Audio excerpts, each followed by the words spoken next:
Hello, how are you? Happy pre-Halloween, everyone. This is Amy, Mystic Rose Tarot.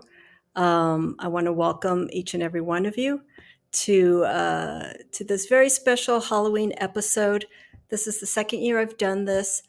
Last year I did it for the first time, and it's my favorite time of the year. So I really have to uh, pay homage to this day, especially since it falls on a weekend. And this will be the last, not that it's a big deal, but this will be the last Halloween that we'll have on a weekend. We sort of got jaded last year with COVID and having a full moon and it falling on Halloween. And, a lot of people had to stay in and some people were more on the downside, but I made the best of it. The full moon was in Taurus last year. This year, the full moon will be in Virgo. Not full on Halloween, but a few days afterwards. I don't have my calendar here in front of me. So, hey, Julianne, Victoria. Hi, Lady K. This is going to be a very loose Halloween episode. Hi, Janine. How are you? It is late for you. Or is it not because it's Halloween? Oh, wonderful. Thank you for sticking around and making it. I'm going to see how long I'm going to make this last. So, if people don't know, the In Between Tarot is Janine Worthington. I had her on a guest on my channel about a year ago, and we did a live reading together, which was fun. Wonderful. So I'm keeping it very casual this year. I'm not going to do readings, but what I will do is I have a deck. I'm in my living room right now. I have a deck that I'll pull a card from at some point, maybe two cards, just to kind of set the tone for Halloween, and just wish everyone many blessings. Now, Samhain is the new year for people who are Wiccan. Hi, Linda. How are you? I know it's been a while since I've seen everyone, so this is going to be very special for me. So it's the Witch's Sabbath. It's the new year. The new year for people who are Wiccans, who are pagans, or just people who really embrace this time of the year more so than New Year's. This is a big deal for me. I'm the only house on my block. I have a small little graveyard in front of a little makeshift. I shouldn't say I have a graveyard in front of my house. I have a small makeshift Halloween graveyard that I've done for the last few years. So I'm the only house on the block that does Halloween. You have to go down probably half a mile to find a house that does celebrate it. So I don't know if people know what I do, but it doesn't matter. I'm in the spirit of it, and that's all what matters. So this is a time that for many people, they pay, hi, Milla Milla. People pay homage to their ancestors. And at some point, I think I did it last year, I will point out to this altar. Oops, it's Streamyard. The altar that's there on my mantle of the fireplace. I'll introduce you to my family. Now, these are individuals who've passed away, and I did have in August had had my godfather who passed away. So I'll share a little bit of backstory to the individuals that are up there. So I hope it doesn't grow because I have a lot of stuff on that mantle, and I don't want to have any more deceased people that I need to put up there. But I'll make space. So I'll introduce you to the family up there. And one thing, and Julianne Victoria, I did get your message on Instagram. I ended up spending the day doing yard work. I seem to do this before Sabbath. I just feel like I need to get into earth, clean. there are a lot of leaves, a lot of oak leaves, and a lot of pine needles in the driveway. So I spent about 3 hours. I finished probably about 40 minutes ago. So I was really rushing to, get everything set up. So that's clean. And I think that's a good way for the new year. People tend to clean house. They throw things away. They make space. So the energy feels even more empowered since everything's clean. I've been enamored. I'm going to move this here forward. I've been enamored for some reason this year with jack-o'-lanterns. I don't know why. And it could be because I saw this one, and it's a vintage style. It's a double-tiered, double-tiered pumpkin or jack-o'-lantern. And I saw it a few months ago. I was like, oh, I got to have this. And there's different variations. They had three. They had one that was really tall, but the face was elongated. And I don't know. I didn't like it. But I should have gotten another one of these. So this has been here on my table. And then I'm going to move it outside once the sun goes down. So this will be here keeping me company. Jack-o'-lantern will be keeping me company. But yeah, there's just something very, very unique about jack-o'-lanterns for me. And I know the form of protection and to steer away evil spirits or whatnot.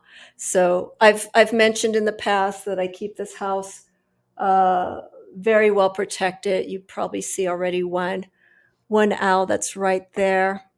And I'm going to shift it this way. There's the other owl on the speaker. And that's my hearth. I was going to set it alight, the fireplace, but I'm going to do it tomorrow. Believe it or not, it's still a little warm up here. So I don't want to get overheated, and I don't know how long I'm going to be doing this evening. But yeah, so I know I'm jumping all over the place. Here, I wish you could smell this. I wish there was like smell-orama on through YouTube. So this is a special incense blend.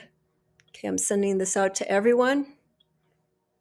That a very dear friend of mine who has a shop in Los Angeles, she custom blended a wheel of the year oils and incense for me. So I now have for all the Sabbats incense and oil to mark the season. So when we get to Yule, I'll be doing the same thing. I'll be doing a similar episode once we get to Yule. And then I got a little oil here. I don't know what's in it. If anyone's curious, I don't know.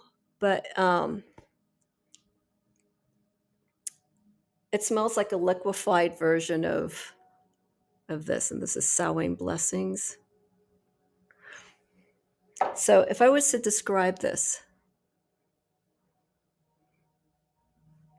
it has a little bit of the Mabon blend. But it's almost, it has a transitional scent to it. There's something very, not cardamom, but almost cumin. And I know cumin is used in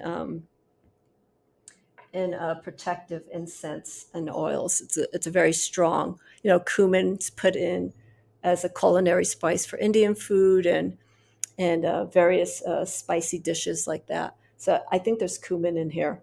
But it smells good. I'm wearing it. Yeah, so I got my incense ready for tomorrow. Tomorrow will be a solo Halloween for me. I was going to go and celebrate in Los Angeles. I'm just beat. I've had a very long week. I'm behind in sharing my Samhain reading for everyone.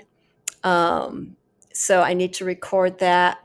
I don't know if I'm going to do it tonight, but I'll try and get it out and share it with you. So um, every Sabbath I do a reading, and so seeing that this is Samhain, we're in between the equinox and the solstice coming up of the winter solstice.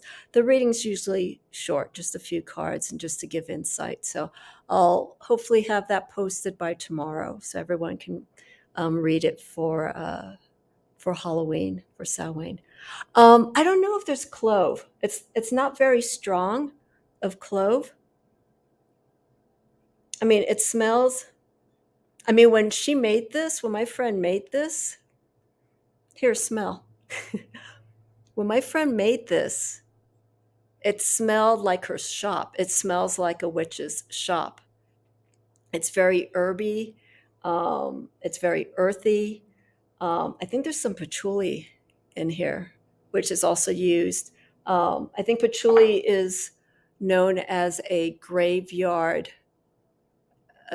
dust. I have here a blend. I only have a little bit left. I call it graveyard rose. So there is patch in it, and there's rose. A little bit of rose oil and rose petals in here. The rose really comes up stronger now. So this is something I just put together. So it seems like the longer you let it sit. If anyone works with oils and herbs, I know Julianne Victoria loves creating herbal blends for food and also for magic. The longer you let it sit. I made this, I think, for the autumn equinox. So this is at least 2 months old, and the smell's coming up very strong. But here's the thing, and I think this makes it kind of unique. I don't write down what I put in it. So I know there's oils. Oh, wow. There's black storax that's in here, which is almost like it's like a warm, earthy vanilla. I don't know if it's the best way to put it, but that's used a lot in magic. Yeah, Janine, it's really nice.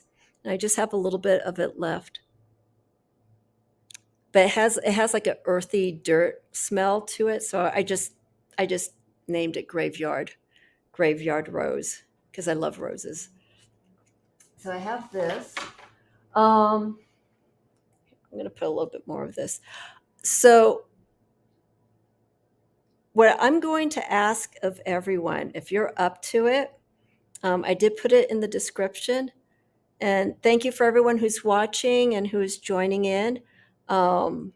Happy pre-Samhain and Halloween to everyone. I mentioned in the description that I will be, if you like to join me live, I'll put you side by side. We could do this later on. I'll put you side by side. I'll give you an invite link. And this idea came, hi, Michelle, how are you? Happy early Halloween. So I will send you a link. If you have like a story, if you have like folklore, anything, around the Samhain Halloween theme celebration, if you have a unique experience that you would like to share, let me know. And then what I can do is Scott from Scorpio Moon Tarot started doing this, and I thought it was a wonderful idea, and I figure I'd try it out at some point. So what I'll do is I'll send you an invite. Let me see here. Let's see how this works. Okay. So, and what I'll do is, I think the invite changes for everyone. You're in your pajamas. This is what Halloween's about. I don't want anyone to feel uncomfortable. There's no pressure, Janine. Yes, and Julianne Victoria has sent me a message that she has a lot of ghost stories. But let's make it along the time of the season of Halloween. Like if something happened during this particular week of a particular time during Halloween, because that makes it just that much um, more intriguing. It's 1:17 in the morning. Well, you should be up, Janine, right? The witching hours at 2 a.m. And like Lady K, I hope she's still here. Lady K, if you hear this, let me know if I know you have stories too. Um, so so anyhow, I'll mention it again. So if you have a story that you like to share and you want to be live with me side by side, hopefully this will work. Um, please let me know. And don't worry about your state of appearance. If you're getting ready, I'll just mention this to anyone. Because it is a Halloween weekend. If anyone's getting ready to go out for Halloween and they're already like putting their makeup on, or they're in a in their outfit, and you want to share that, please let me know and I'll send you the link. And if you want to throw in a story, that would be wonderful as well. So yeah, just thought I'd try something different. Um, no dress up for me, but I'm in the spirit, orange and black. This was a wonderful gift to myself last year at my friend's clothing store. I because of the winter season, I wanted to get something a little bit warmer, and I saw this orange and black. Um, it's not really a poncho, but a um, oh, what is it? Sweater, and I just fell for it. So I got it. I figure I'm gonna wear this for Halloween. If I did my makeup, I would probably still be doing it, and since I was doing yard work today, that's gonna take too much time. Um, oh, of course, yes, Julianne. It is the season. So, but I just pointed out if someone has something that may have happened um, during the Halloween week, the night of, feel free to let me know. You did your ritual already. Excellent. That's right, because it's already Halloween out in the UK. Um, so one other thing I'm going to mention, because again, I'm going to just let this go for as long as people are interested and they have stories and they're all caught up in the excitement of Halloween. Um, I'm just going to go with this. Um, I haven't eaten yet. So, what I'm going to do is whoever is ready to tell a story, and I have a book here that I'll share with you that has some interesting facts about Samhain and the meaning like behind jack-o'-lanterns and uh, different myths that I'll share with you. Um, because I haven't eaten, what I'm going to do is I'm going to take a break, and if someone wants to come on already to share a story, I could go ahead and forward that link to you. Also, if you don't want to come online live with me because you're getting ready to go to sleep or you just don't feel like it, um, if you can, you're more than welcome to share your story in the comments. Um, but if it's something really good, we may just want to bring you in and just have you tell us live. Yeah, I was reading there's Samhain, there's Sowain. I think the UK and Australia, I think both of the countries pronounce it the same way, and I think it's Sowain. Samhain, Samhain, which I don't think is proper. Um, but I just say Samhain, um, and that's how I associate it with it. I can eat and talk too. Yeah, I know, I know. I'll probably end up doing that, but I want to enjoy my meal too at the same time. Um, so, so yes, so that's how Halloween is. Let me Spirit's outside, and it's still light. It's not quite 5:30, and he was outside the door. So hopefully he'll make an appearance, and he can say hi to everyone.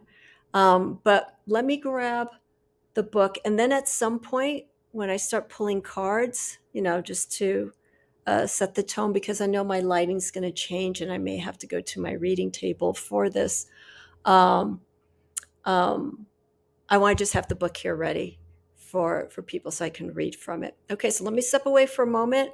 Everyone else who's coming in, welcome. I'm wishing everyone a happy Samhain Halloween weekend. I'll be right back.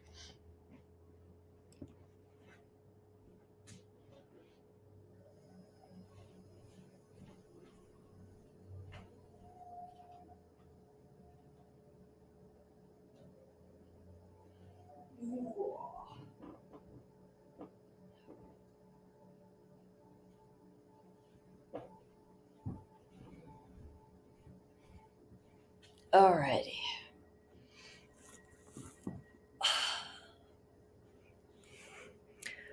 So I've lately been into, not into, I think I've always been, I've always been a traditionalist when it comes to, let me go this way so you can see less of the stereo. Um, Move this so you can see this. I've always been a bit of a traditionalist when it comes to my practice, books that I read, articles, decks that I work with.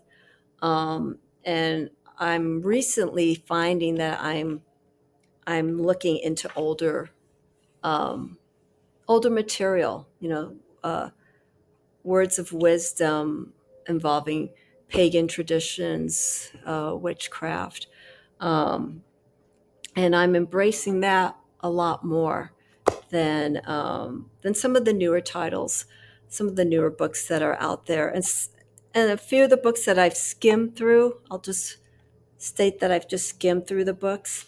Um, their sources, their roots go back anyhow to the tradition, but the problem is I think I feel some of these authors don't, um, these current authors, they don't really pay attention. The younger generation don't really pay homage to where, um, some of the resources are coming from. And I'm not saying it's everyone, but there are some people that I see when reading the context of their book that they're sort of claiming it, that it's something new. It's something that, um, that that has now a different flavor to it, which makes sense. We have a new generation and they're exploring all sorts of different practices. But for the ones who are really serious, I think as they delve deeper into it, they'll start seeing that the context of what they've been reading, some of these books, goes back 20, 30, 40 years. So, um, one book that I have here, which I'm happy to have gotten, um, it's called Ancient Ways. It's Reclaiming Pagan Traditions by Pauline Campanelli. And she has a book called The Wheel of the Year. And I sort of, when you go on Amazon, you can sort of look through some of the pages of the book and just kind of get a feel for it, which I did. And I thought the Wheel of the Year book was going to be the one that I was going to get. But this one, Ancient Ways, covers the Wheel of the Year seasons. Um, it gives an introduction. It starts with Imbal and it goes all the way to Yule. And it gives traditional. Hi, Lisa. How are you? Welcome. Happy Halloween. So it gives a very traditional perspective, like very simple. Pauline and her husband Dan. I think they've both passed on. I think Pauline and Dan have passed on. But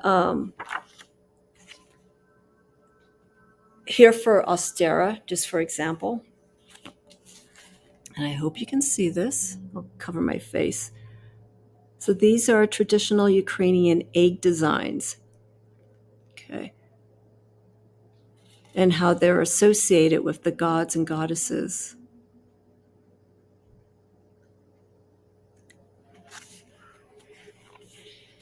and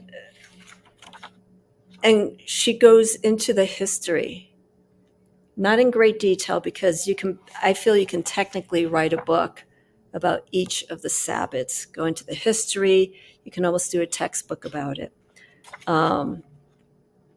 They talk about, let me go to the Autumn Equinox. I got this book after Mabon. I mean, let me see when this book was. This book was first 1991 was the first edition of this book. And this is the first revised edition, and it's on its sixth printing since 2020. So this is the sixth printing of this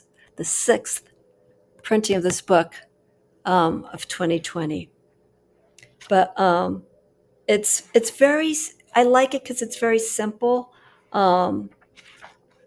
Julianne, I think this is something that you may be interested. I mean, anyone, but I know you're very crafty. In this book, and I think you can find information online. Oops. She discusses how to make sand candles. And I remember when I was a child in grade school hearing about these sand candles. You go to the beach, you dig a hole, I just closed the page of it. Let me see here. Here we go. Oh, it doesn't show the exact. It doesn't show the process. But anyhow, you dig a hole, the shape, it's a bowl-like candle. And you put a stick right across the area, and the wick hangs from it. And then you pour the wax into the sand, okay? And I think it takes, I think so. It's quite a few hours. It's probably just best for like 24 hours. Seeing where this information is. Anyhow, you could go online, type in sand candles. I'm certain you could find it on YouTube. But what you can end up doing is, as you could see, you could put oh, I'm trying to think of the word, little tree branches to hold it up, little legs. You cut that wick, and you get this interesting different sizes depending on the shape of how big the hole is that you're going to make this sand candles from, and it looks wonderful. And I remember seeing these, and they're all sandy on the outside, but in the inside, I think you may see some of these candles maybe in beach communities. And they're sand. You know, you could see the form of the sand. The picture here that I showed you looks like there's seashells or other things that you could put in it. I think it's wonderful. I think it's brilliant. So since I'm not at the beach, I guess I could sort of do it here, but I don't know if it's the same. Here, I'll read a little bit from it. Let's see. It's a cauldron shape, which comes in somewhat at the neck. Okay. When the shape is pleasing, hold a length of wick over the approximate center. So remember, once you dig that opening, you hold the length of wick, and again, you use like a long branch of some sort, something that's sturdy, something that won't snap, like a dowel, like a small dowel. Wrap the wick, the excess wick around the dowel, and then you let it sit. Allow the wax to set, which can take quite a long time. Gently test the wax, and when it is ready, slip your fingers into the sand under the candle and gently lift it out. So the sand is its own, it doesn't adhere. So I guess you could just pull it out, and then by then you could just put those little branches, broken branches to to hold it up. And so this is the cauldron shape. This is the way she describes it here, our cauldron candles. So anyhow, I'm going to read a little bit from this. Oh, let me show you this as well. This book is wonderful. I read it for each. I just got it like during a little bit before, I think it was before or after. I think it was during the autumn equinox. I keep it by my bedside and just read it for each Sabbath. So here, she gives a breakdown of the trees. The rowan tree, hazel, and I think, Janine, you may know some of these. They may be more in your area. So rowan, hazel, birch, maple. We have tons of oak. I think I've seen maple. We have a little bit here. There's the willow. There's ash. And then there's the oak. And then right next to it is the interpretation. Oak is male fertility. So oak, when the oak king comes in after Yule, oak king represents the changing of the season. We're starting to get more light. And the Holly King, which is where we are right now, right into the Holly King comes in at the start of Lammas because it's the first of the harvest. There's 3 harvests. Our first harvest is Lammas, which is August 1st. Our second harvest is the Autumn Equinox, Mabon, and then this is our third harvest season and our final for the autumn season before we move into winter. So our third harvest is the time of Samhain and Halloween. So the harvest is just, it's celebrating our abundance, what we've worked hard and what we've collected and how we're utilizing it, how we're putting it to use. These 3 harvest seasons are all about our resources and how we do put them to use, but also not to overly don't be what's the word? Don't be too abundant with it. In other words, share it with other people if you have extra. If there is any remaining of resources that you've worked hard for, this includes a bank account. This could include something that you've been building and it's already finished, or creating. Anything that you get from it, empower it and still make it to good use right into the Yule season. I'm going to have, I didn't do it last year, but I did it the previous year. I'm going to create a Yule Log because I have all the resources here and you'll see it. And so when Yule happens on the 21st, I think it's the 21st this year, I'll show you how it's put together. And the Yule Log is traditionally, it's kind of hard to do this. You burn it, and if you have your previous Yule Log, back in the day, you're supposed to keep that Yule Log burning, I believe, the previous one, right into the new Yule season. And then what you do is you take a bit of that previous Yule ember and you transfer that energy into the new Yule winter solstice, the new Yule Log. Now that's kind of hard to do. You can't keep a Yule Log burning 365 days. But one thing that you can do is for people who are very traditional and they still have their previous Yule Log, what you could do is maybe just take a piece from it, because that's still holding energy from the previous year. So you just put that, it could be like maybe cutting it in half. I don't know how much your Yule logs burn. because I use oak, that it lasts pretty long. But anyhow, you could cut a piece of that previous Yule log, and you use that Yule log, you use that piece to light the new Yule log. So, but I don't have it. Mine's already burned, and I didn't do one for last year. So this year, when we get to 2020, I'm going to start something new. Sorry, I'm looking at the comments.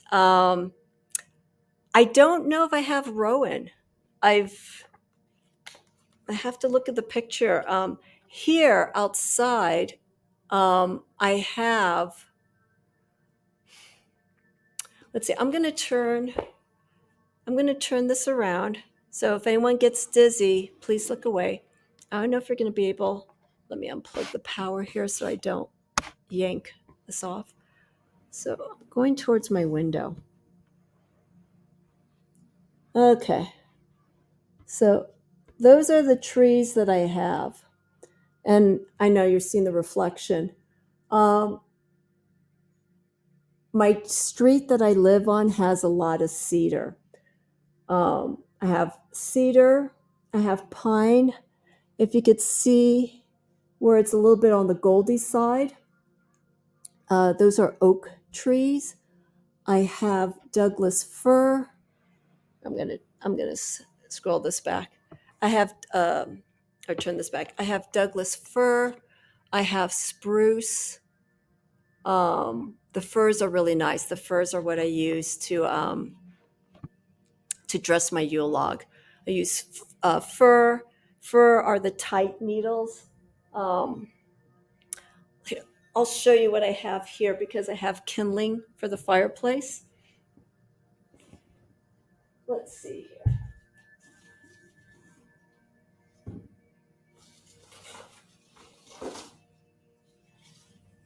Okay, so this is very dry.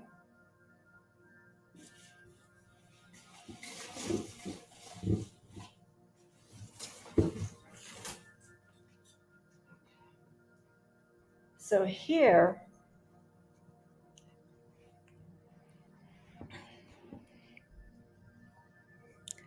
okay, I had to keep this when I was on a walk almost a month ago.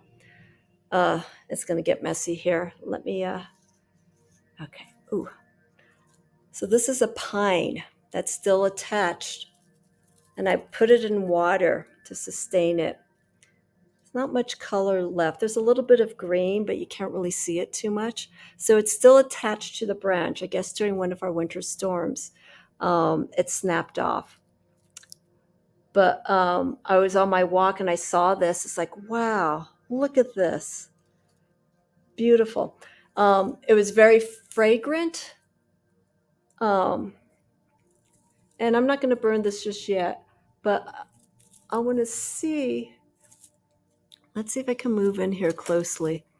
If you could see here, if this matured and, still stayed intact, these are the remnants of pine cones.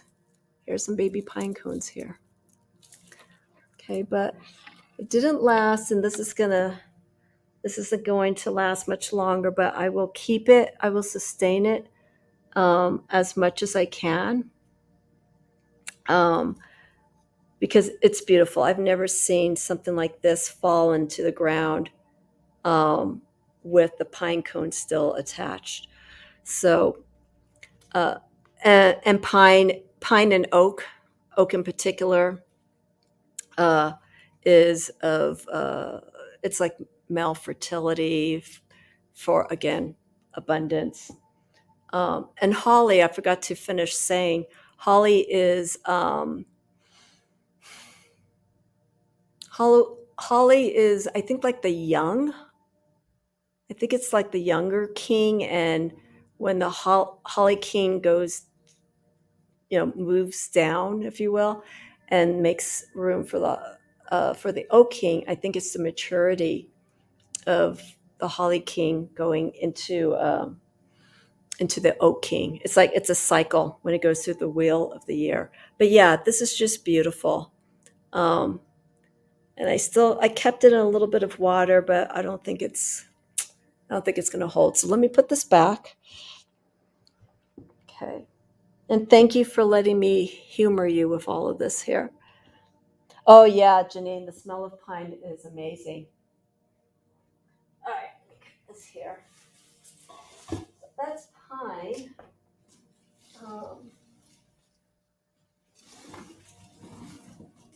Let's see if I can find some cedar. Okay. My kindling's very dry. So this is cedar. Okay. And this covers the whole driveway and the ground. So this becomes mulch.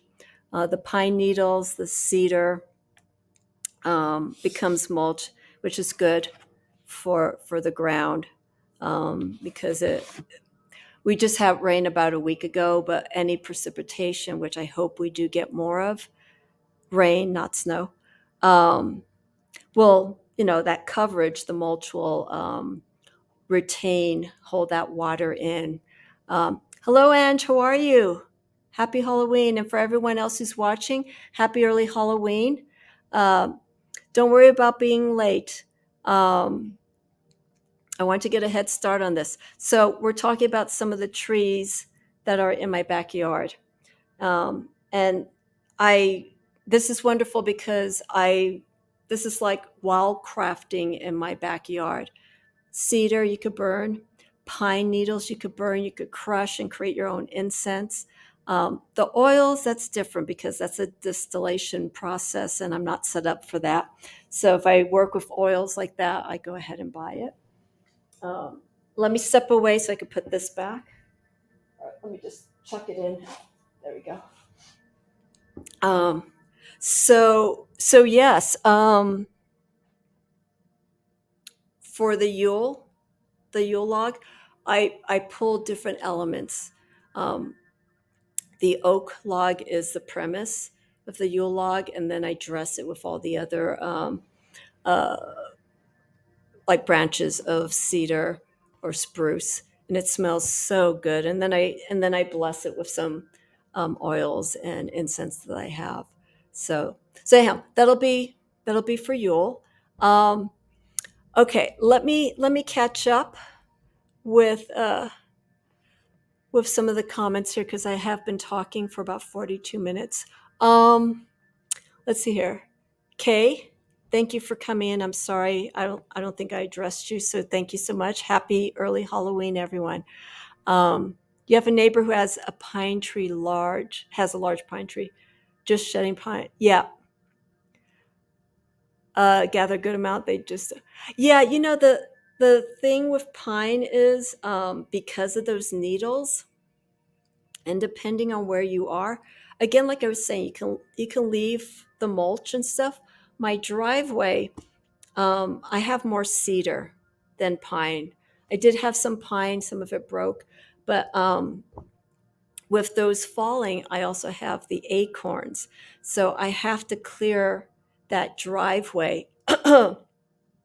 I have to clear that driveway because at night, if I don't watch my step properly, I can roll on those acorns, and I have an angled driveway, and I'm not in the mood to like slip and fall just because of acorn.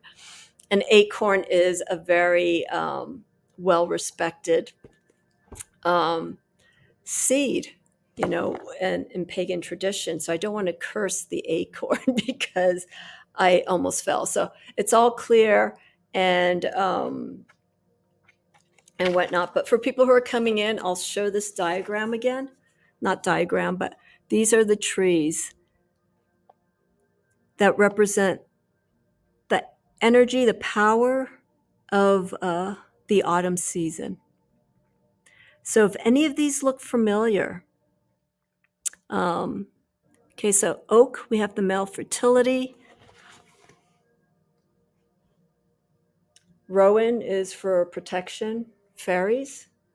Hazel, wisdom.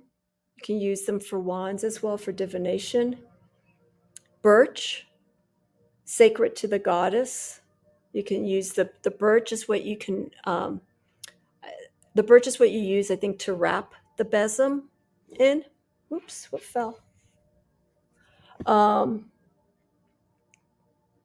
Maple is beauties of life and peace. Sassafras represents the moon, and it's considered to be medicinal. Um, yeah, willow's the actual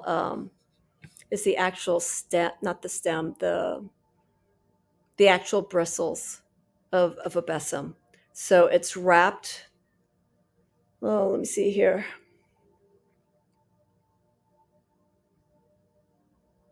Birch wraps around the willow. So you can use that for the broom. So willow is the besom, sacred to Hecate. Ash is also used. I think ash is actually the stick itself for the besom. And then the oak is the sun, sacred to the god. So we have birch, which is the goddess, and then we have uh, oak for male fertility, for the sun, virility, that kind of energy. Okay, let me see here. Okay, I got some stuff here on Samhain. Okay, let's see here. Um, let's see. Have I seen have I seen the seed and sickle oracle? Um, maybe like just passing through, but I'll take a look at it. Yeah, I'll definitely take a peek at it and see. Um, is it? Am I guessing, Janine? It's all nature. Is it all relating to trees and flowers? I don't work with those kinds of decks for my readings. Um, there are decks out there that are herb related and stuff, and they have different herbs, but those are more oracle decks. I think there's a tarot deck, an herb related tarot deck, herb and floral botanical tarot. Let's see here. Uh, the acorns I gather as soon as the season hits. But yeah, I was. You said especially two still attached to the vine. Kay, I got to show you something. Let's see here.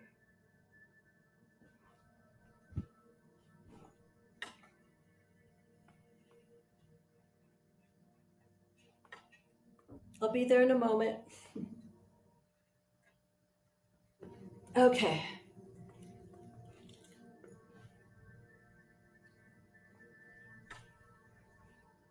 So, Kay, close your eyes.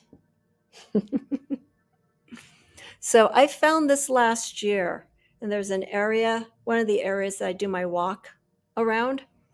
Um, and I didn't see two. Look what I got here for you. With their hats on. And you know what? I think I glued these. Yeah, I glued these. So these are acorns with their caps on. And this is a year old, and I know it's dangling. Um, so I keep it on my all season. You can't really see it. Here. Okay, I'm gonna move this. I don't have my webcam set for this, so I'm gonna have to move the computer. So let's do this. Sorry, you see my face close up. So I have it. There we go. This is what I keep all year. It's kind of hard to see. Um, I have raven, crow feathers. I have some beautiful, but they're really dry right now. Let's see if I go down like that. Um, Maple leaves that are dry. These are things I've just found, with the exception of the peacock and the Halloween orange and black spider that's there. Um, These are things that I feel are very special seasonally, and I just add it right there into the altar, with the exception of the Christmas. Oh, you can't see it. Let me move this here. Hi, Jen. How are you? Happy Beltane. So this is a clip-on for Christmas, but I thought it was so cute, so I kept it. Oh, there's Spirit. So yeah, I can't bring this any closer. So anyhow, let me move this here. Sorry, everyone. Um, yes, the feathers are very important. Like about a month ago, I was finding, and that's where I put these, and I shared them on my live. These long feathers. Spirit's been playing with them. Here, I'll show you one. Very precarious. He's been playing with this one here. And we still don't know. I was asking people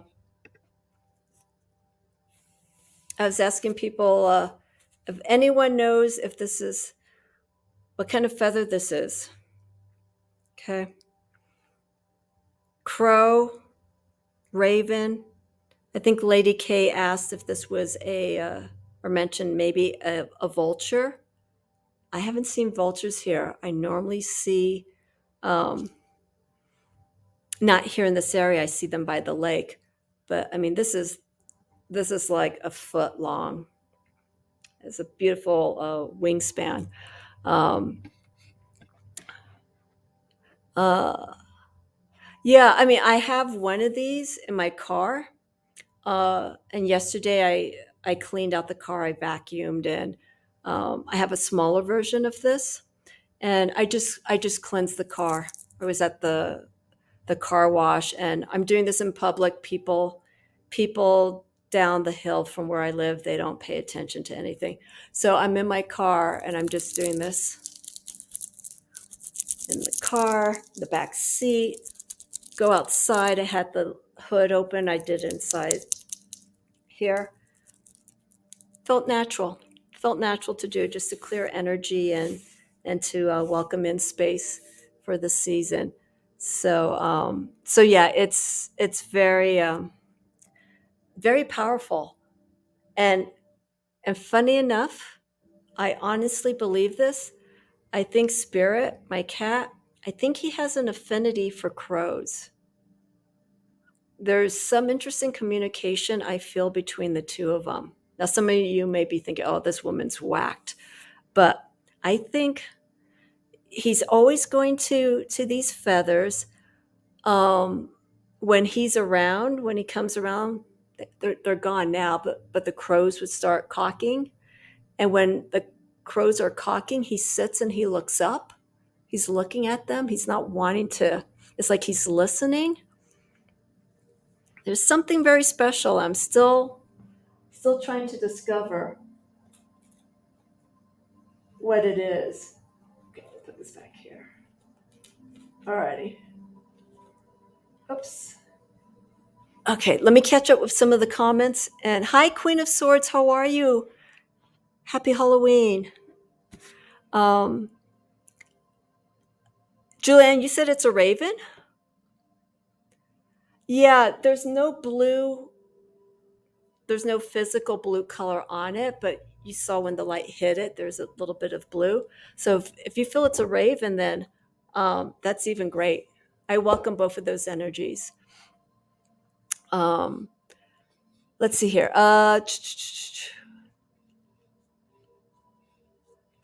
See. There used to be a crowvention every year in the lawn behind my apartment, and I'd scoop up feathers that left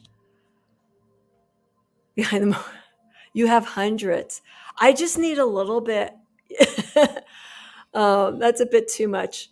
Yeah, and Janine, of course, especially when you find a unique one. I think the way that the power of these feathers, they should just fall like right in front of you, which is very rare.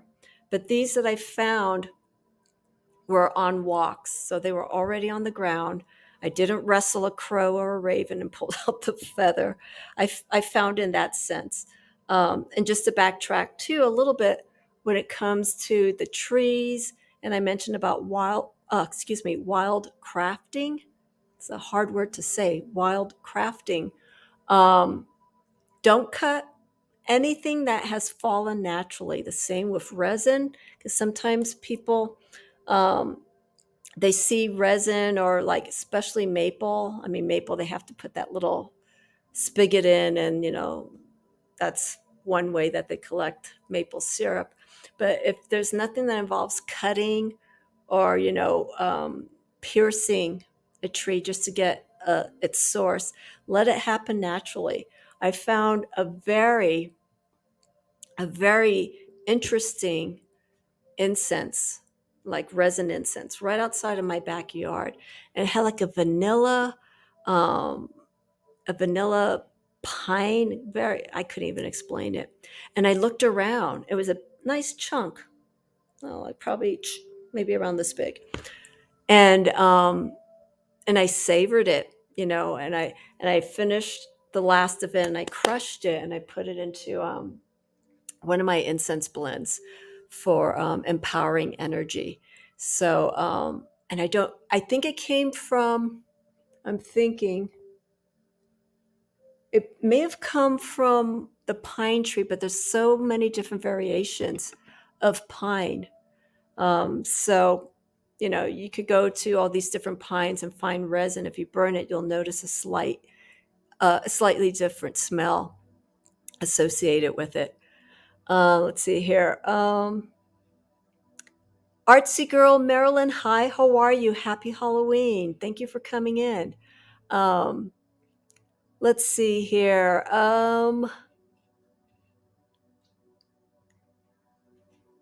Thank you for sharing this. Thank you, Michelle. I didn't know that crows were sacred for the planet of Saturn. Um, and actually, that's something interesting. I maybe between you and Julianne Victoria, if both of you know, um, the animals, if they have astrological planetary associations. You mentioned, Michelle, about crows for Saturn, um, which is wonderful. I would think crows for Pluto because it deals with transformation and well, also tearing down. That's I'm leaning more towards the Scorpio energy right now. Um, am I ready to eat? Yes, I am. I'm going to get Spirit because he's right outside here. I just want to catch up with the comments.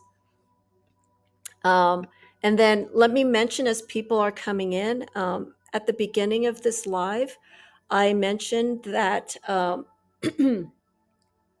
I'm opening up um, my space here, my screen space with you. If you have a story, if there's something that you want to share that's related to Halloween, a folklore story, a spooky story, um, anything like that. And if it happened around Halloween, the week of Halloween, that's great. If it didn't, that's fine as well. But I like to hear people's experiences during this time of the year because this is time that people the veil is thin. I've definitely been feeling the sensitivity to it. I mentioned earlier I've been feeling really tired. Um, and I think too is that when you also have to keep your constitution very strong during this time of the year because of the energies that are out there. And so last night I came home very, very exhausted, and I felt very open, very vulnerable. So I'm happy. Again, like I said, I keep my place uh, safe and protected with this here, and those things, my owls, and I have my besoms. So I always feel safe when I come home. But when I was really tired last night, I felt vulnerable. So I wanted to make sure I put myself in a good place so when I go to sleep that I don't have any nightmares. Not that I do, but that I don't have any dreams that are disturbing for me. So just be careful of anyone who's doing magic, spiritual work during this time of the year. Keep yourself strong, okay? Especially in the next 24 hours. I know it's slowly been opening the portal, but if you've been feeling drained or exhausted and you're wanting to do magic work, take care of yourself first, because if you have a weakened aspect of of who you are with your practice, and if you're not, if you're not familiar with working with energy, spirit energy and whatnot, you could bring in some energy that may not be good. There are some people who feel like they are strongly protected when they do energy work, but maybe they missed something when calling in the quarters, or they didn't open it properly or close it, whatever. And they always feel a little bit of something lingering. And so when you feel that, that's a time to, start cleansing, and also be strong during this time of the year. So if anything like that does happen, you you have that means of ridding that energy in a good way. Okay, let me see here. Okay, Janine, thank you so much. You sleep well, and we'll talk soon. Okay, we'll try and do a live in the next couple of weeks. Okay, thank you. Have a great Halloween. Thank you so much, Janine. um, let's see. They got sick. I'm sorry. Artsy Girl Marilyn. I should just like post this instead of reading it. Yeah. There's some trees that were damaged right in my side backyard. And I didn't think they were going to be made. They were damaged when some trees were being cut down. Hi, sweetheart. Okay, I got to get Spirit in here. Hold on. Come. Here.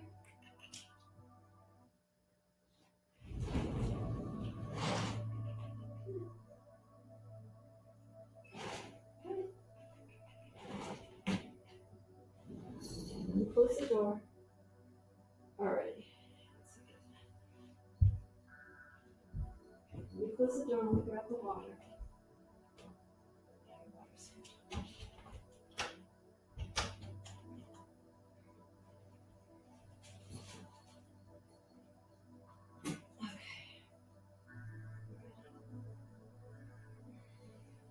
See, I just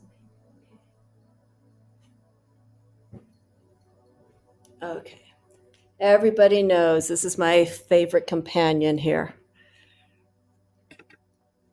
Okay, so this is Spirit. So you're going to stay in and keep us company, I hope. There we go. Alrighty. So everyone, that's Spirit, my familiar. You can sit here. So yeah, those trees, I didn't think. Oh, we've got a beautiful. Hang on a second. I got to show you this. Oh, I don't know how well you can see it. We have a really beautiful sunset right now. Oh, the sky is like pinky orange right now. You can't see it. Anyhow, so yeah, the damage was done. The bark was stripped, and I tried putting the bark back on that was ripped or at least pulled apart, and I just put it back on. Um, but it could still be prone. It's like ripping your skin open. You're still prone to bacteria. Um, the tree's holding up well. This was about 2 years ago, this damage was done, and it's growing. It's going to be scarred from what I was told. But, if it gets the moisture and the sunlight, because it's in an area where it gets a lot of sun, um, it will probably do okay. And it has. I thought those trees would have to be cut down, but they're going to be fine. So they're just gonna have some scar on the outside of the trunk. But yes, it's kind of hard to see anything like that, especially with the amount of cutting that they're doing here. Um, Okay. Let's see here. The story of the lady who wore scarves around the neck always seems so well put together, but when asked to take her coat,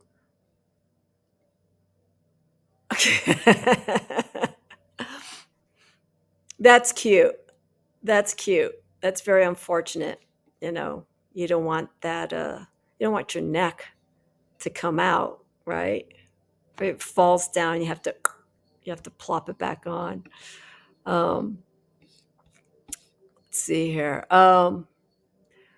Pluto's animal is the three-headed dog, Cerberus, I think. In ancient times, black pigs, cows were offered to Pluto in sacrifice. Wow. Do you know where I can find this information, Michelle, about the animal association to the planets? Maybe, well, we know with the signs, with the exception of a few signs that animals are related to, but I'd love to read more about that. That sounds wonderful. Spirit, everyone says hi. He's behind the computer right now cleaning himself. Let's see. New growth is now springing forth from the brown branches. I manifested rainstorms and got two, and we are in a drought. Artsy Girl Marilyn, where are you? I'm in California. I'm wondering if you're in the same state. Um, Hi, Mini Me. It's cloudy and foggy over where you are. Okay. Spirit Slayer of Small Dragons. Remember the lizard? When I did, I think one of my last, yeah, I think it was the last live reading I did. Spirit came in while I was in the middle of doing a reading, and I was flabbergasted because he had a little critter in his mouth, and he looked at me. He ran downstairs, and that little critter was a lizard, which I wanted to get away. I want to get away from his mouth, but once you have an animal that has food or prey in its mouth, he growled at me and he devoured it. So it is, and it wasn't great timing. I'm doing a reading, and then he comes in with this lizard in his mouth. You're in San Diego. Okay. Yeah. So we've been hearing it in the news. Julianne Victoria is also based in California. Um, we've just been hitting a bad drought, and I prefer the rain. If we get snow, that's fine. But oh, I wish you guys could see this coloring. Let me try this. Let me try this right now. I'm going to shut the light off. Oh, it's so beautiful. Hang on a second. Oh, let me lower it down. Yeah. Okay. Ooh, I think I'm going to leave this lighting. You can maybe see a little bit. Artsy Girl Marilyn, are you seeing the same thing in San Diego? The color's like pink.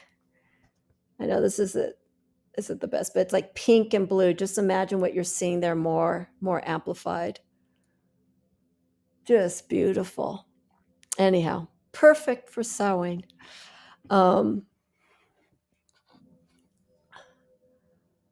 Little not kitty. That's fine. I think I'm going to leave it like this. How are the sunsets now, Jen? How are the sunsets now in Queensland? Sorry, I'm here, everyone. I'm going to keep it like this. I kind of like this until it gets really dark.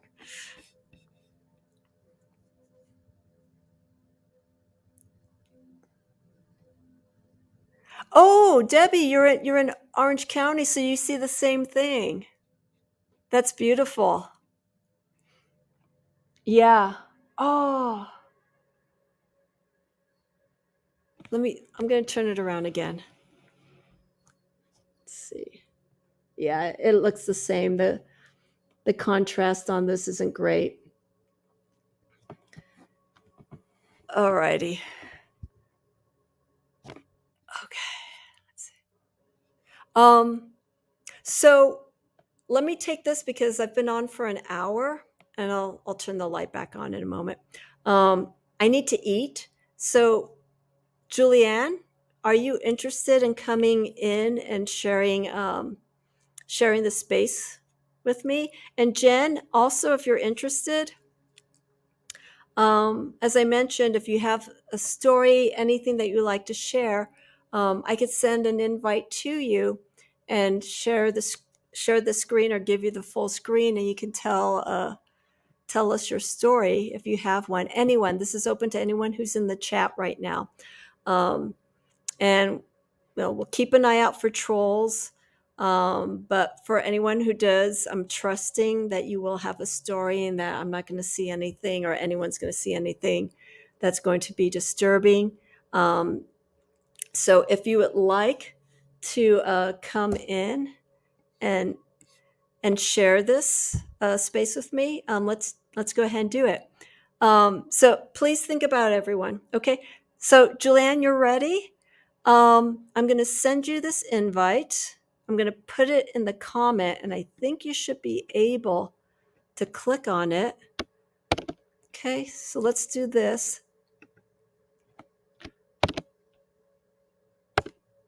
Okay, let me know if that works. Oh, your son currently has your computer.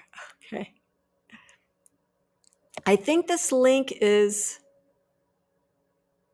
I don't know if the link is good for everyone or if it's only good for each person. Like it's a different link. It's actually a bit cool and windy today, but in general, we're having excellent. Okay, sounds good.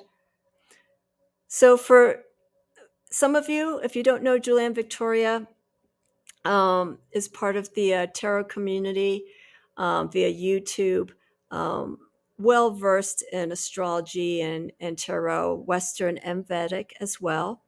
And she has an interesting background. I've heard some of her stories on Amber's channel when Amber does her Fridays Paranormal. Joan Victoria has been a guest there, so she has some interesting stories. Let's see here. San Diego, pinkish too, with openings through. Okay, yeah, it's just beautiful. Now the pink's gone. The sun has officially set. It's 6:15 here in California. So yes. So as soon as Julianne Victoria comes on, I'm going to get my dinner, and I'll give her the full screen. So again, if anyone who's watching, if you'd like to join in and share a story, if you're getting ready to go out for Halloween, to a Halloween event, and you got your makeup on or outfit ready and you just want to share it, I'm open to that as well. If you'd like to share a story on top of that, that's even great. Maybe the story behind what you're wearing would be wonderful. Okay, I'm going to turn the light back on because I'm going to be disappearing into the ether here. This is really nice. I just need better lighting here. Let's see. Okay. Oops. Hi, Spree. Okay, so this is going to go up. Maybe like that. I'm going to move the lighting here a little bit. Okay. I see you, Julianne. Alrighty. So introducing everyone, Julianne Victoria. We're going to split the screen. There Hello. you are. Well, you can't see my candle. Excellent. I can hear you. All right. Oh, you got it. I like that. Yeah. Is it soapstone? Because now my screen's smaller. What's that?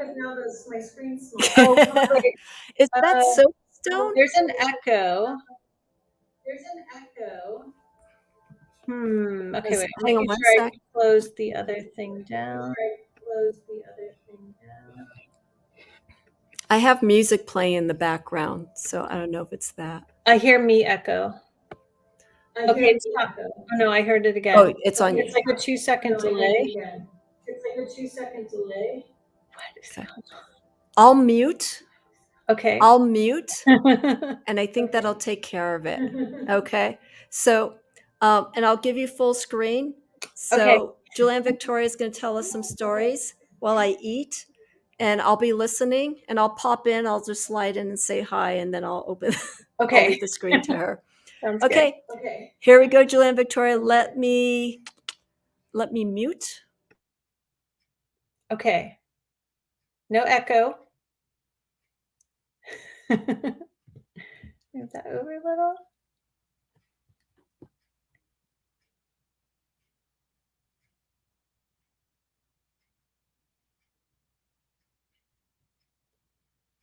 You have to remove you from the stream.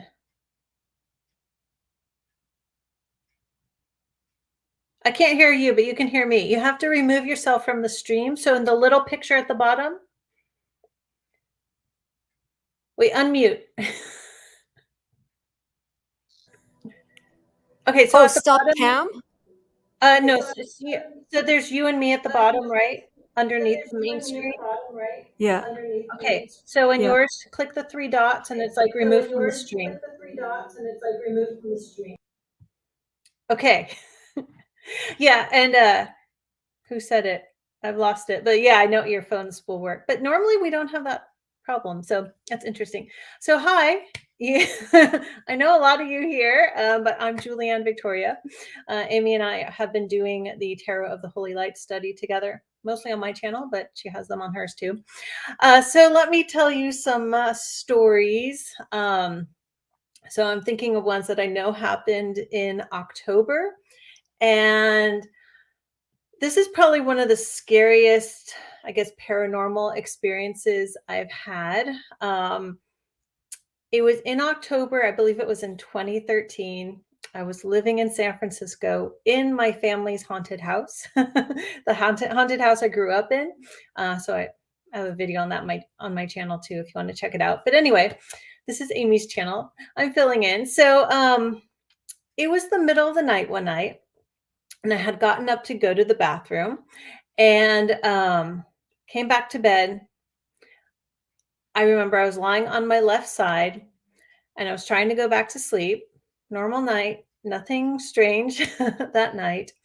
And then all of a sudden, it started to get very, very cold. And it got to a cold that I can't even describe. It wasn't like the coldest weather I've been is like 15 degrees Fahrenheit outside. And it wasn't even like that. It was like a cold where I wasn't shivering. Like it was like the cold was outside of me, but was not affecting me. It was very strange. And I remember thinking like, oh, what is this cold? What is this? And then, because I was lying on my left side, on my back side, I felt, so if this is my body and this is my back, I felt like my body was stretching out, like warping out, like something from a sci-fi movie. I could feel me, expanding. And I felt like something was pulling, or you could say like siphoning me, but it was like all of me, again, this is my body, all of me was like stretching out.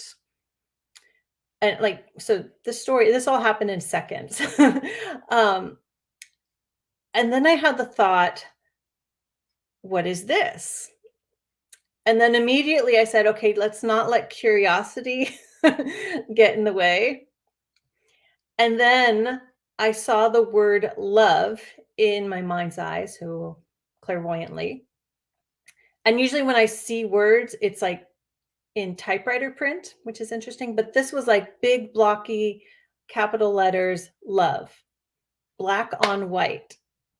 I saw that in my mind's eye. And as soon as I saw that, it stopped.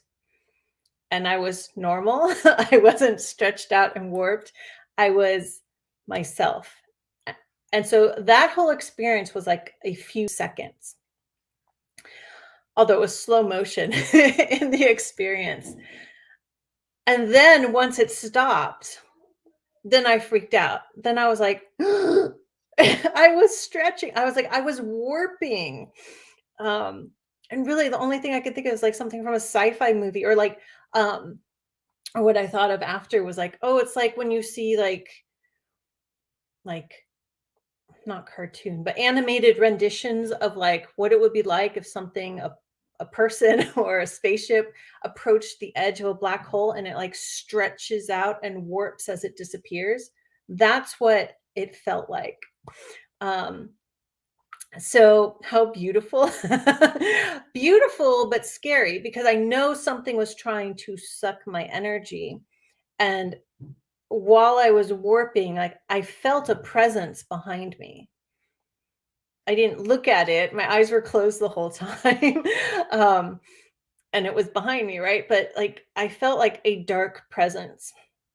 And so after that, because I was freaked out, I went and bought a black tourmaline wand and I wore that as a necklace like for a couple of years after that to protect me. And I would hold it at night because I was like, I don't want this to happen again.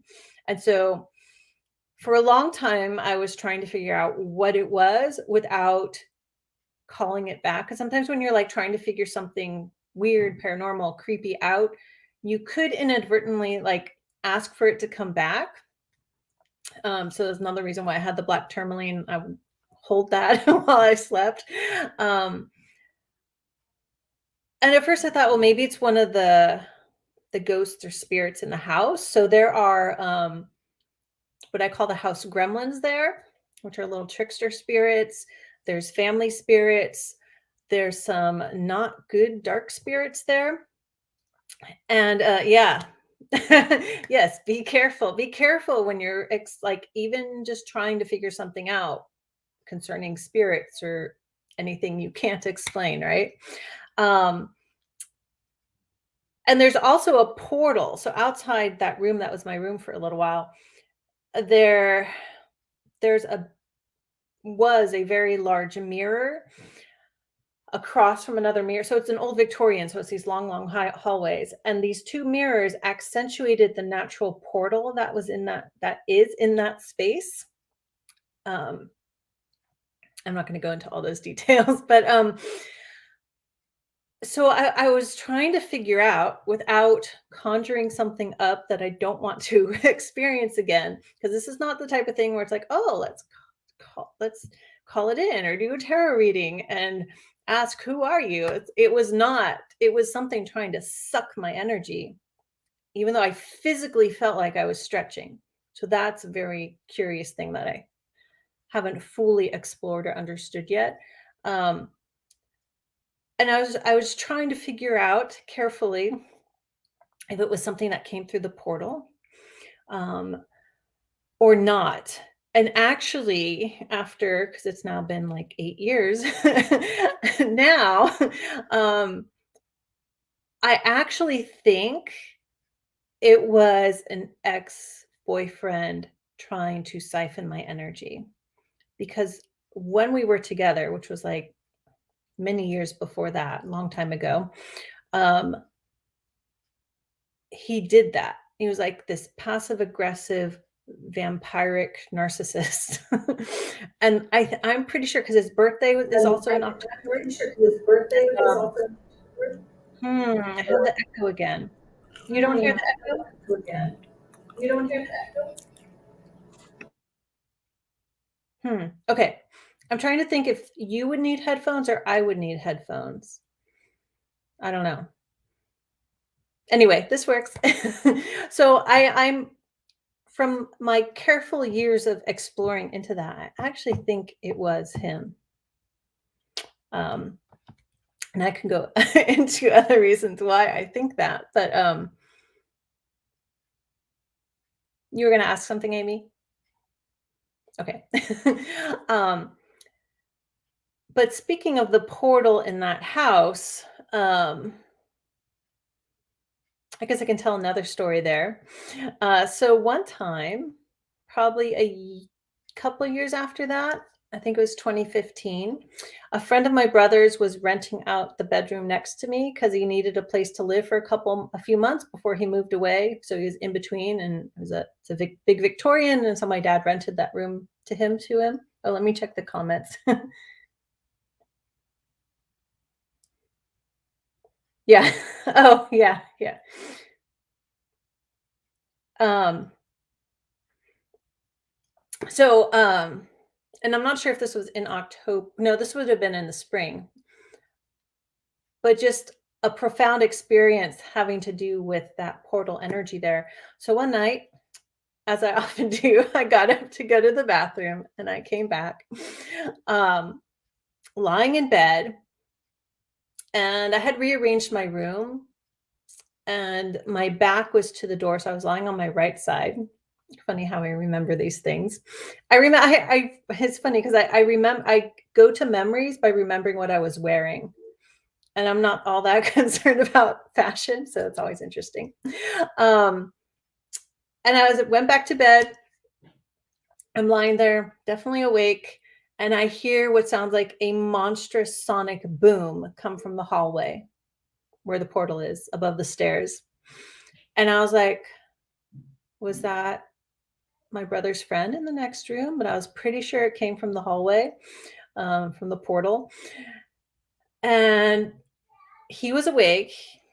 His light was on. He was kind of like pseudo nocturnal because he wasn't working. He was in between waiting to move to a new city.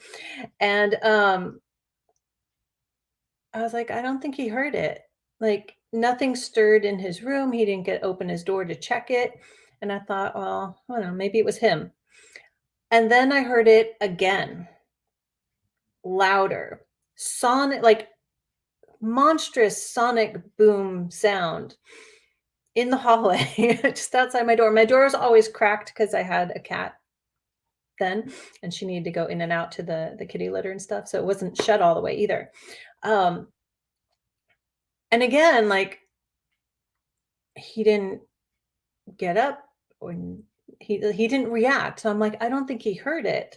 And the next day, like he didn't say anything about it. I didn't ask either, I don't think, but I'm like, he would say something. And I think I might have said something like later that week. But weird things happen there in that area at night. The lamp in the hallway would go on and off by itself. So because there's this portal there, and this isn't really a ghost story, but it's someone's spirit invading my space. When I had that warping, stretching body experience, because it was October and this time of year, right? And he was someone who could work energetically like that, and the portal was there for access, I think he crept in, which kind of gets me on like some ghost stories, like some, I think they're ghosts. They're spirits of the past. They're other entities. There's all sorts of things. But I do feel some paranormal events, and maybe it's, a good percentage of them, are other living people energetically invading our space, either consciously through meditation or magic, or even in their dreams. Like if someone has those abilities or developed abilities, or you could say those power, that they haunt us unknowingly, and often when they're asleep or again in meditation in some way, like their spirit is doing things, whether they're conscious or not about it, purposeful or just they have no clue. I think that explains some paranormal experiences, some hauntings, right? So I don't think all hauntings are passed on people or other entities not of this three-dimensional world. Um, terrifying, yes. No, I shut down the other browser. That's amazing. Yeah, everything is shut down I'm on my. back on again. Can you hear me? Yeah, okay, so let me try my headphones and see. Okay. It's funny because the echo is delayed. Does anyone else hear the echo? Okay. You need- Is this the right one? Uh, That's my. I had one's for my computer and my. No, this is right. Okay.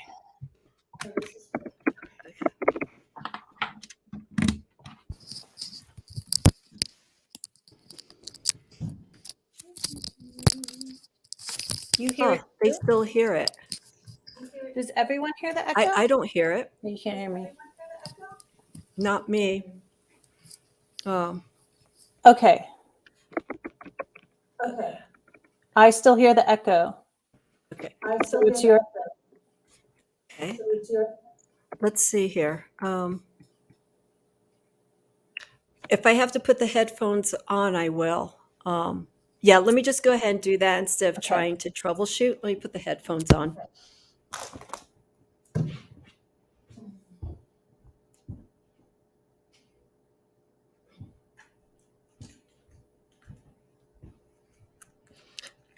Okay. Is there when we're both on? Okay. Here we go. Okay, I'm going to mute in case there's feedback.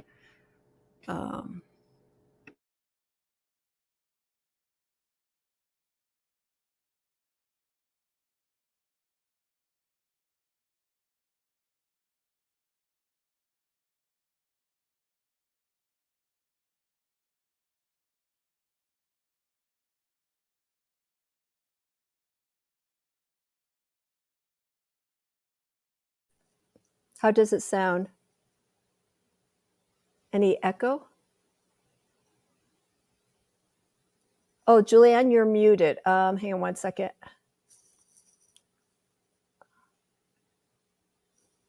Why is it not letting me?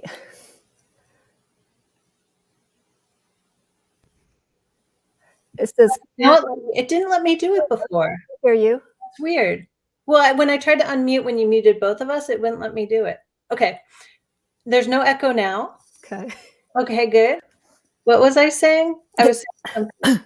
Oh, yeah, because I feel that ex-boyfriend who I think tried to suck my energy. I used to think to myself, he has a lot more psychic power than he's aware of at all. And that's, I think, where it can be like, some people just can be born with powers, if you want to say it that way, or just they're developed from past lives or whatever. But he had no clue of his power and the extent of it.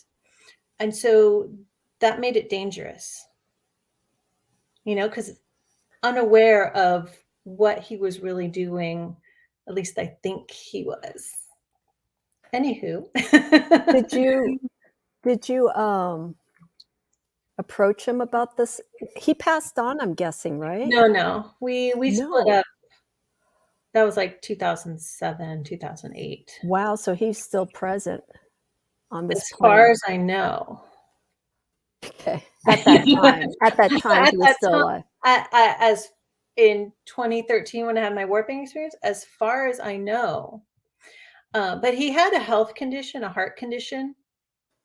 And my thought is if it acted up then, he might have reached out to suck my energy. Because when we were together, it was very interesting because I used to say like blue light came from his heart to mine. All my blue clothes faded here and in the back around the heart. And but one, it was the connection, but two, I realized he was sucking energy out of me. Mm-hmm. He's very passive aggressive. He was one of those spiritual bypassers, like, oh, you're being ego. And it's like, well, a relationship's a matter between two egos, like there's practical things you have to talk about. You can't just, so it was that kind of thing. But he was also a bit clueless. Wow. So, yeah. Wow. I'm going to bring in Michelle Marie. So I'm going to see people I can add in here. I think I can go ahead and do it. Yeah. So so that we can all exchange. And everyone who's listening, please, feel free to share the feedback unless you're really scared and you don't know what to say. Okay. Here we go, Michelle. There we go. Michelle, Julianne. Julia. Hi, good to see you guys. Can you hear me okay? Mm-hmm. Oh, good. Okay, I got a new microphone, so I'm trying it out. Excellent.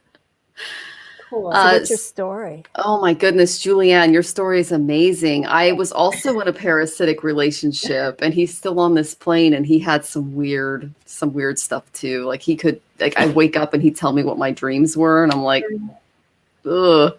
But anyways, I also lived in a Victorian for a couple of years, and I was with this person at the time.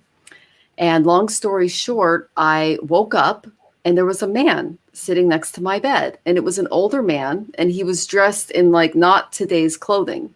Mm-hmm. And I had never seen a ghost clearly before. Like I've sensed them or I've heard stories of them, but I'm like, my mind is playing tricks on me. This is not happening right now. And so he looks up and I go, I see you. And he touches my hand and I said, I feel you. And he jumped up, ran out of the room and slammed the door and woke up my ex-husband up out of bed. He was like, what was that? And I said, I just saw a ghost. I just saw a ghost.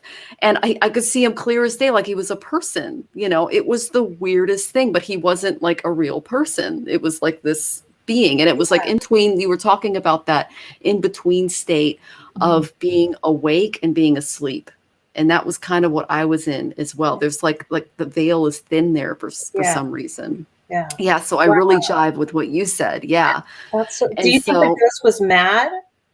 No, he saw him, so I had a dream about a week later, and he was in the dream, and I said, who are you? And he goes, my name is Walter. And I'm like, okay. And he goes, I'm looking for Elizabeth. And I'm like, I have no idea who Elizabeth is. I'm not Elizabeth. And so I'm really curious. And our house was on the historic registry. So I went down to the city library and I looked up all of the past owners of the house. Mm-hmm. And then I tried to find their photos in like archives or, family trees or something like that. Well, it turns out this was a very nice, beautiful Victorian home. So this had to be a man of wealth, at the time. And so I found him. And he was the treasurer of the Port of Tacoma. And his name was Walter. And so I found him and I was like, oh my gosh, I found our ghost. I found Walter. I was so excited because he was even like, he even looked the same. He had like the kind of balding white hair. And I mean, it was really neat. And so then our next door neighbor at the time, the house has been in his family for hundreds of years, both houses, because they share a backyard and then they put fences in and I guess they share a sewer line and everything else. And he said, I mentioned this to him. I said, did you know a Walter? Oh, I got to look up his name. And Elizabeth, da, da, da, da. And he goes, oh, Elizabeth was his daughter-in-law and his son committed suicide in that house. And I'm like, what? And he goes, they didn't deem it a suicide until later. But basically what happened was Elizabeth lived in one house and the son lived in another because they weren't married yet. And they would just kind of go back and forth in the backyard between the houses so that the neighbors wouldn't find out that like they were living in sin. And so they were eventually married and she just said, we're not compatible. This isn't working out for me. Yeah. And she was trying to divorce him. And so what he did was he took a small .22, he put it behind the back of his ear and shot himself in the head. And so they didn't see the bullet hole or anything because it was a clean hole until later, but he did end up committing suicide in the front room of the house. And Elizabeth was so distraught, she basically disappeared and was never found again. So it was really interesting that Walter, the father of this guy who killed himself in the house, asked me where Elizabeth was. And that was the woman involved in all of this.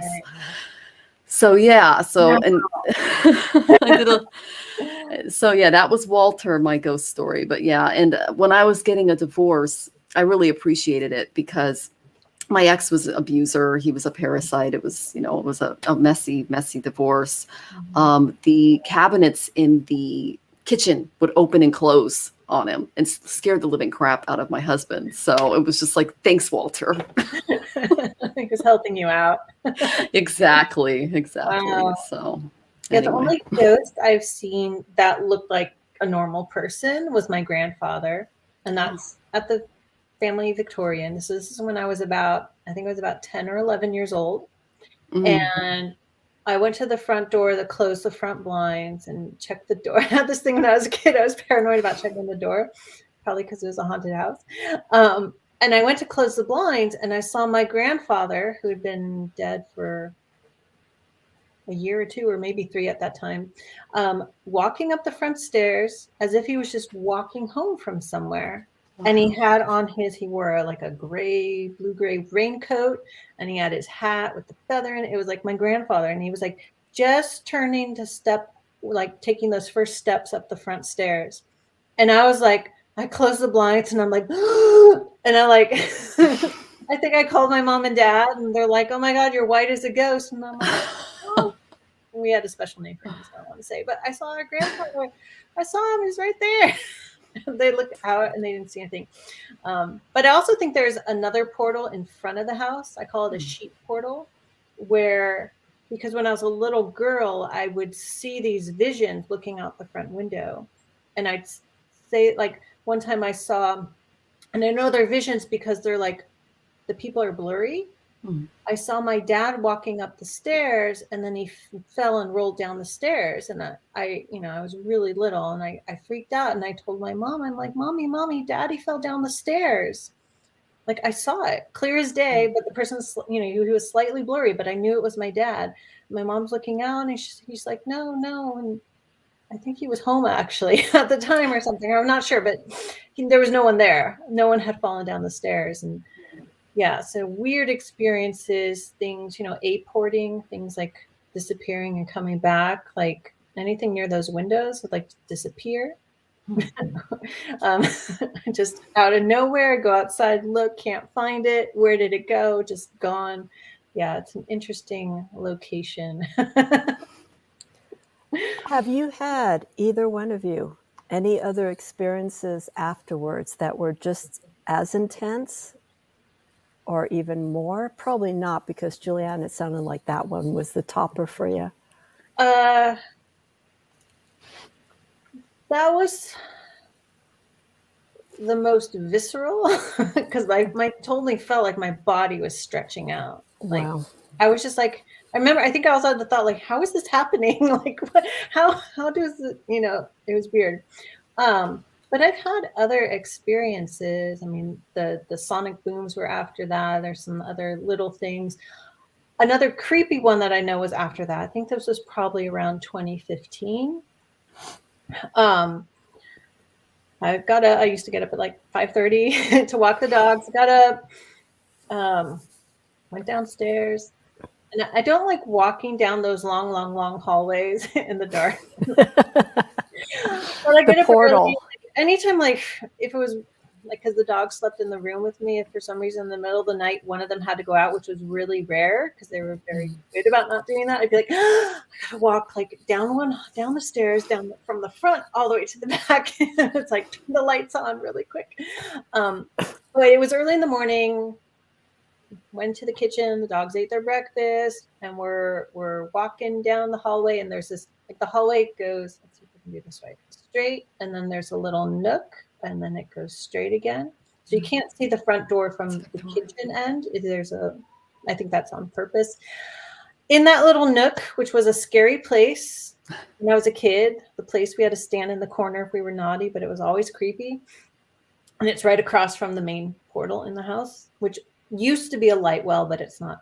It's an elevator now. It sounds funny, but my dad put an elevator there. But anyway, as I pass through that nook, the dark, scary nook, I hear, hello there, right behind my head, just like a man's voice. Hello there. And I'm like, I just stayed calm.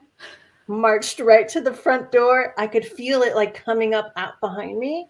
Like, it felt heavier and heavier and heavier and heavier. Get out the front door, lock. And I'm like, okay, you better be gone by the time I get back. And I didn't feel anything when I got back. We usually would walk to a coffee shop and hang out and stuff. But that was actually probably the scariest, because I actually heard it with my physical ears, not just clairaudiently.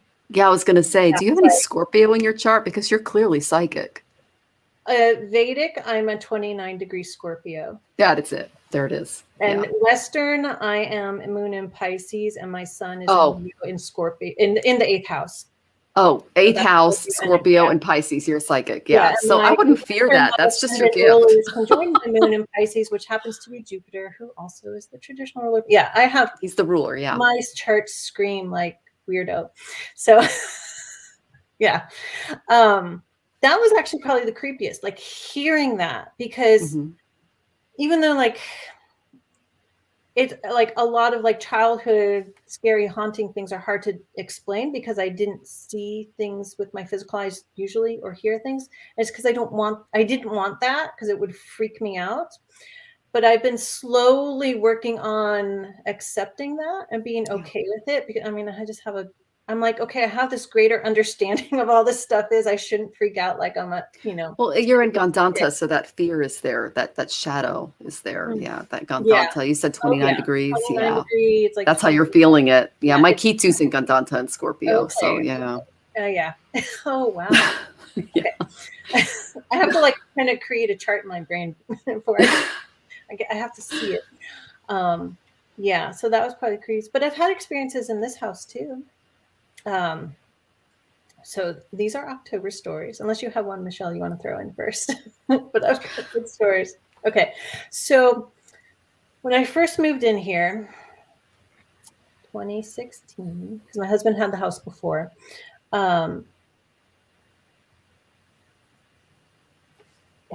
Yeah, so it was October 2016. Okay, so middle of the night, sleeping. I didn't have the experience, but my husband did, but it's related to me. And then there's follow-ups. He said he woke up in the middle of the night and he sensed a presence. And he says he heard, I don't know if he heard it with his ears or clairaudiently. He's highly intuitive. I wouldn't say he's like super psychic though. What sign is he? Western, he's a Capricorn sun. Okay. Aries rising, Gemini moon. Okay. Pisces ascendant Vedic. I wouldn't look at it. I don't look at his chart and say, oh, he's very psychic or anything. Okay. Right? I don't see but he can pick things up. So he said he heard, "Now she's mine," in reference to me. And it was like in the ceiling above the bed. And of course, I've talked to my own psychic about this, and she's like, "Yeah, I think there's a portal there." And I was like, "Yeah, I think there is." And then there's been some weird dreams he had where we call it the old hag has been trying to get in. So one time, I think it was a year ago, last October, I'll call it a dream, but I was awake. So many years ago, I used to work. I trained myself to work the dream time so I could be awake and dream at the same time. So when I wake up early in the morning, I work on that state. Some people say, "Oh, you just," they say, "It doesn't sound like you sleep well." I'm like, no, I sleep well. I'm working sometimes when I'm sleeping. So I was awake, lying in bed. And it's that in-between state, Michelle, like, yeah. Like I purposely work it. So I'm fully conscious and aware. I can hear things going on and be in the dream state. And early morning's a good time for that because I love that. I love being up in the morning when it's dark out still. It's my favorite time of day. I'm not always, sometimes I'm too tired for it, but anyway. And so I was lying in bed and these giant rats ran across the top of the bed.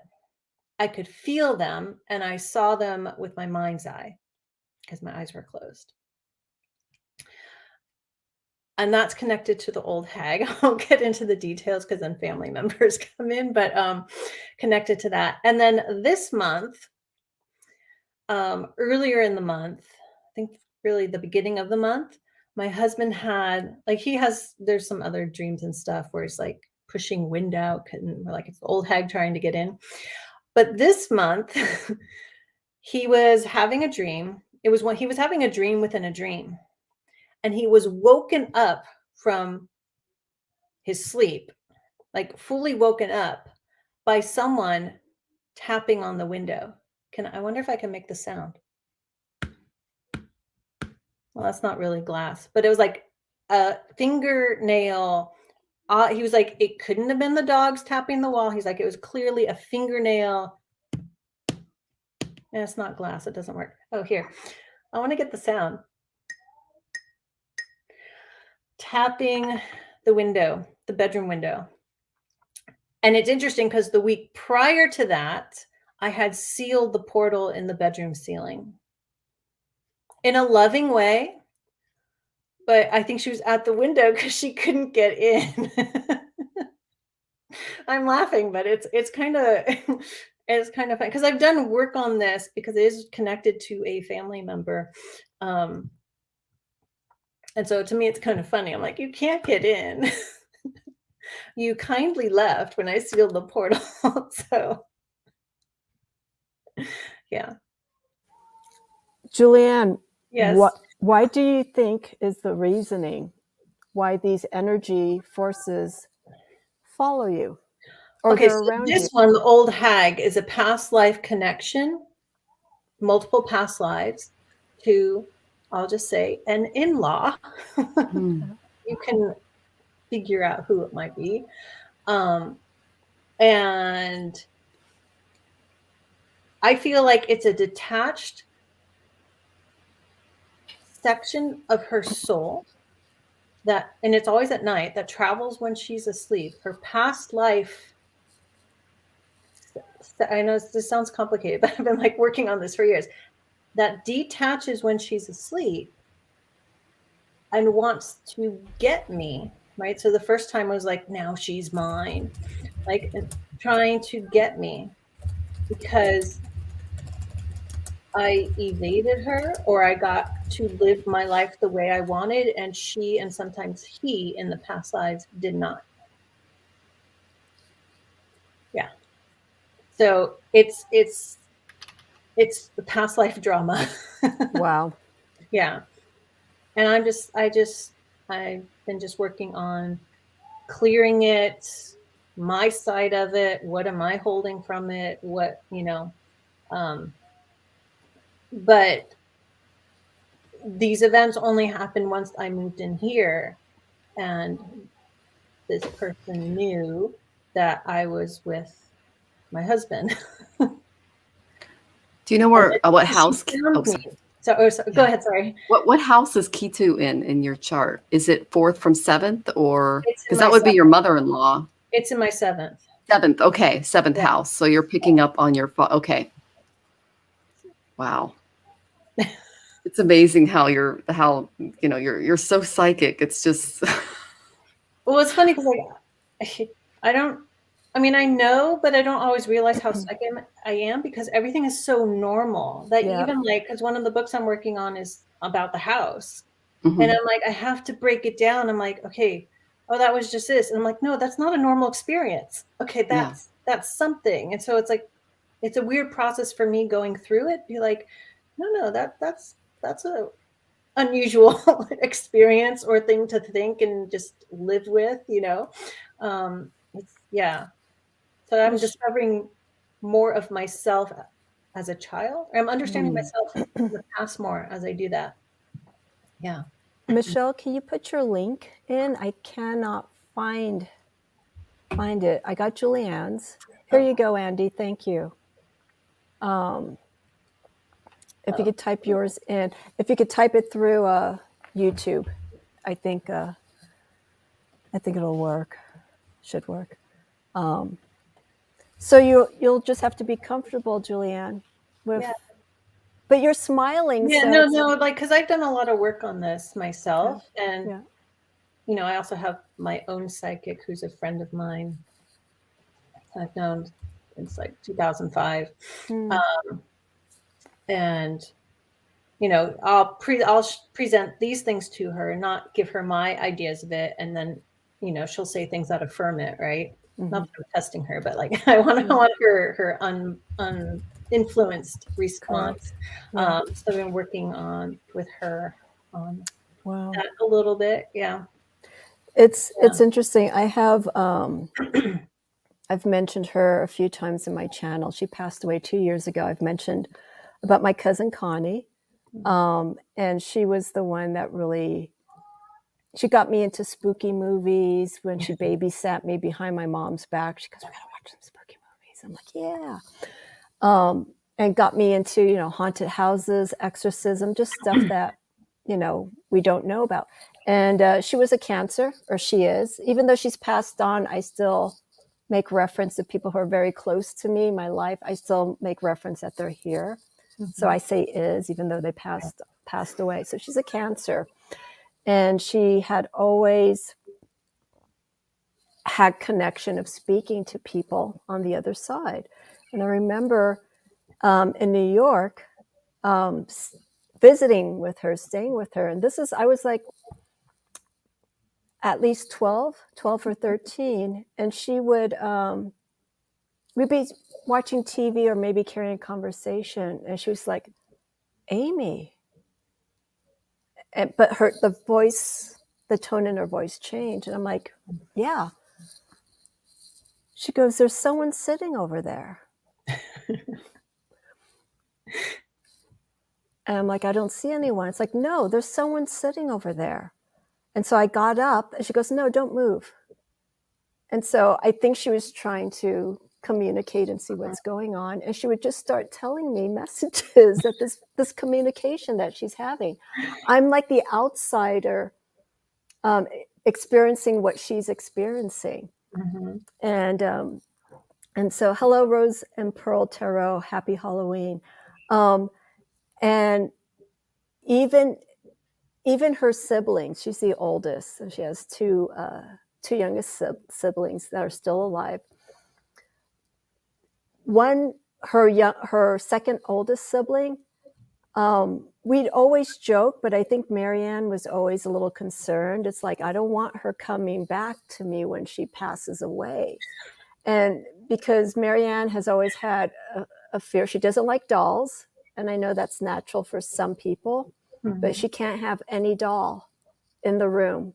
The doll has to be put away, or even not in the room. You can't put it in the closet. It has to go away. So anyhow,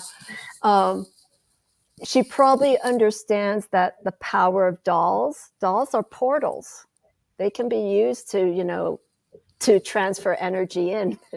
And we all know about Chucky, right?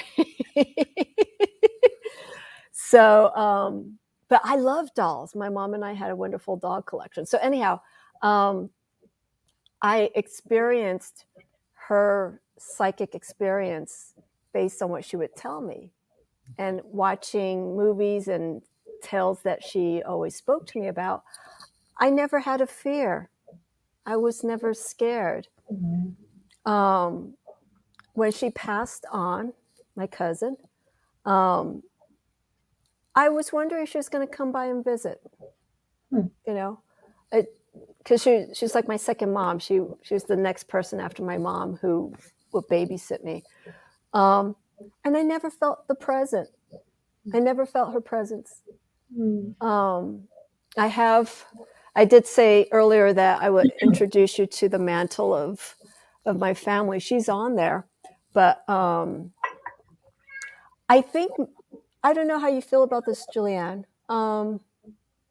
When you have such a strong connection to someone, okay, and they pass away, do you feel that it's necessary? Or do you feel like they even feel like they need to come back? Well, I was thinking maybe she feels like you're doing fine and she doesn't need to show herself. Yeah. You know, she might still be around or check in on you, but if she feels you're doing fine, she maybe, yeah. Because when she was around, she would call. On the very rare occasion, she goes, "Amy, I had a dream. Are you okay?" And I'm like, "Yeah, I'm fine." She goes, "There's no one there with you, or someone who's like, you're not in trouble, are you?" I go, "No, I'm fine." She goes, "Okay." And I go, "You want to tell me what the dream is about?" She goes, "No." Does she come in your dreams now? No. No. My impression was that she thinks you're doing fine. Yeah, I'm just wondering when you have a strong connection Yeah. to someone like that who is very influential, I felt to me, that led me to my practice. But I don't think she knew this. I don't think she knew I did the tarot.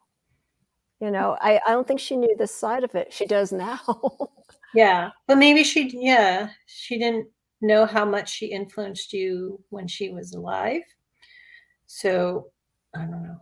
Yeah, I just thought I'd mention that, you know, what is the possible connection? Because some people say with someone that they're very close to, like the experience that you had, even though it was unwanted,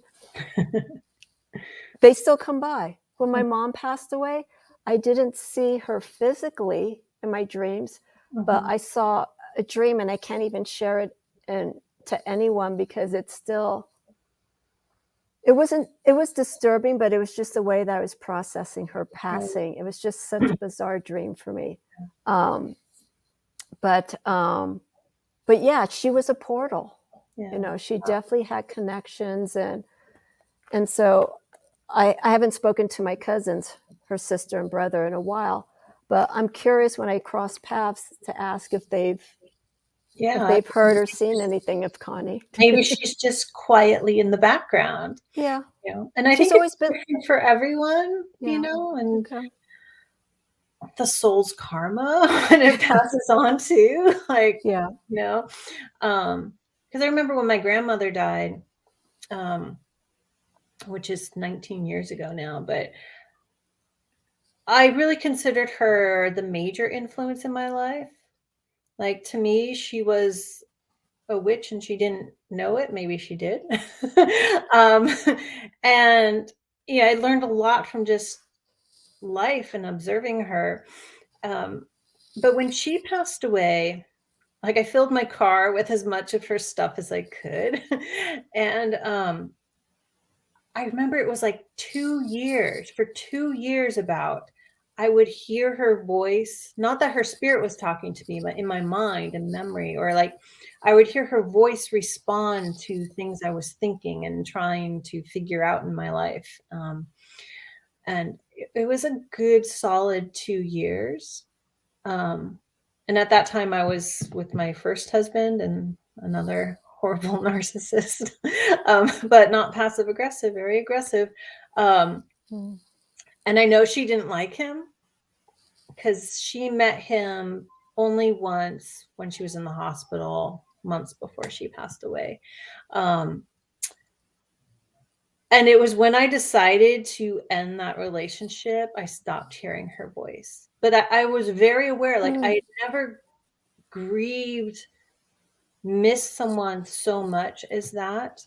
Wow. You know, all my other grandparents, and they passed, but I didn't ever have, I always felt like, oh, well, they're at peace now. But this is like I felt it, and I felt she was there, and I would have dreams with her in it occasionally.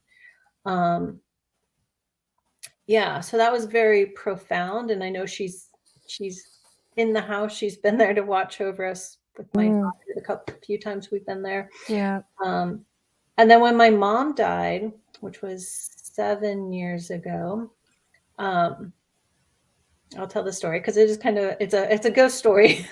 So the morning she died, we got the call, and then a little bit later the phone rang again, and I picked it up, and it was an automated voice that just said goodbye. And I knew it was her, because that house has lots of phone stuff going on. Landlines, well, cell phones don't work there too. And then after that, I walked downstairs, and the doors to the 2 front rooms are those they're glass panels. They're like old Victorian doors. They're glass panels that you can see through. And I walked down the stairs, and I turned, and I saw my mom's image in the glass. And she was wearing, I know exactly the outfit, her blue, dark blue skirt and her light blue blouse that she wore when I was like, I don't know, 6, 7, 8, 9, whatever. And her hair was at the style she had it at that age as well. And I saw her there, and I just kept walking. I wasn't scared. I was like, oh, she's just saying goodbye. But I know she felt it was significant because she died on my birthday. Oh I didn't dear. think that was a bad omen at all. I actually felt Yeah. like it was a gift from her. So Mm. she had Alzheimer's, and she was in a home then. She had had a couple strokes. And it was sort of like a gift to me to free me, because the only reason I was living in that house was because my dad kind of put her care onto me. Mm. So I felt it as a gift. Like it was, I know that's weird to say. Some people are like, what? It was a gift. Because she was just in a bed, you know? Yeah. So yeah. I'm gonna put this here. Dream Angel just joined in, but I do miss Mother so much. Yeah, Yeah. it's hard, you know. And it's not been a year. There's something about that year mark too, when someone passes, or you lose something, or you move, or whatever, like big changes. Yeah, Because you do have to grieve whatever was before, whether yeah, it's a person, an animal, or a life experience, right? yeah. Yeah. It's ongoing because I Yeah. lost my mom in my late 20s, Mhm. and I just come out of a relationship. So within a month of me moving back to Los Angeles out of this relationship that I was in, I moved back to LA so I could be closer to my parents. You know, they knew what was going on and have their support. Mhm. My mom dies, Oh. and it was sudden. I think the two of you know how she passed away, but that just did it, you know. And I miss her. You know, I still remember the call. You know, it's very fresh. I still remember, you know, finding that news and stuff. And I think after a time of going through deaths, like you're saying, parents, loved ones, animals, animal companions, something changes within the person. You somehow you don't get numb, but you start gaining experience. That's probably the only way I could explain it. You start gaining experience on how to handle that. And after my mom passed away, we had 2 other deaths within 3 years. And it's just like, wow. This is like way too much. Yeah. But I noticed as each death came, I wasn't as emotional because I think I put all my loss into my mom when she passed away. Right. And then everybody else afterwards, it wasn't that much. My dad's the only one remaining. So I'll be somewhat prepared for it. I'm not going to be happy, Right. but there is something that you do gain. Yeah. And you can't really say a lot. You know, if someone mentions that someone very close to them died, you know, the best that you can say is, you know, condolences, I'm sorry, you know, send my thoughts if you need me to be here, if you need anything. That's about it. Yeah. You know, can't really analyze. It's like, wow, you know, I kind of relate what's going on, and everybody is different. Yeah. You know, Yeah. when it comes to losses. So, yeah. The one thing I will point out is the only experience after my mom passed, the day that we laid her to rest. I'm sorry, Dream Angel. I'm just pointing here. So we still remember. It could be 10 years. It could be yesterday. It could be 30 years. It's been 27 years since my mom passed. And next year, I'll be the age that she passed away from. So I'm kind of, I don't know, I'll keep that as a very positive year. But the day that we buried her, and we went over to my cousin's, actually Marianne's house in Orange County, everything's a blur. You know, when you go through a memorial, you go through a funeral, you can't really quite remember everything because you're just in a different realm. So I remember sitting in the living room. My dad is like sitting adjacent to me. I'm facing the wall, and he's sitting in the living room sofa facing outward. And we're just quiet, just processing. I put my head down. And my family's Spanish. So my dad, he was quiet. He goes, "Oye, Amy, que susto." And I'm like, "Dad, what?" He basically said, "Amy, I'm scared." And I'm like, "What happened?" He goes, "I just felt someone touch my hand." Oh. And I go, "Dad." He goes, "No, it can't be Mom." He refers his wife to Mom as well. It's like, "No, it can't be Mom." Who else could it be? And we were just looking at each other, And that was very touching. Yeah. That, it's like, I'm here. Ooh. Wow. Let's see here. Yeah, I guess after some point, once you've come to terms with loss, you have to move on. You can't stay struggled or anything like that. But that's what I'm saying. I hate to say it like this, but you gain experience after processing, going through losses like that. Well, I think my first experience of death was my other grandmother. And I think she was buried on Halloween, actually. She died that week before, and I was 5 years old. I remember that. We didn't go to the funeral, though. We stayed at Why? Well, it was my sister, me, and my younger brother. So I remember we all stayed with my sister's godmother and her husband. I remember watching Casper the Friendly Ghost on their TV, and they had chickens and chicks and chasing them around. But I knew my grandmother was gone. I probably didn't understand the full concept of death, but I knew she was gone. But I remember thinking, well, because she had lymphoma and she'd suffered quite a bit. But I remember feeling and then thinking to myself, well, she's not in pain now. She's at peace. So it's okay. Yeah. So, I mean, that's like, as a kid, like, death didn't shock me.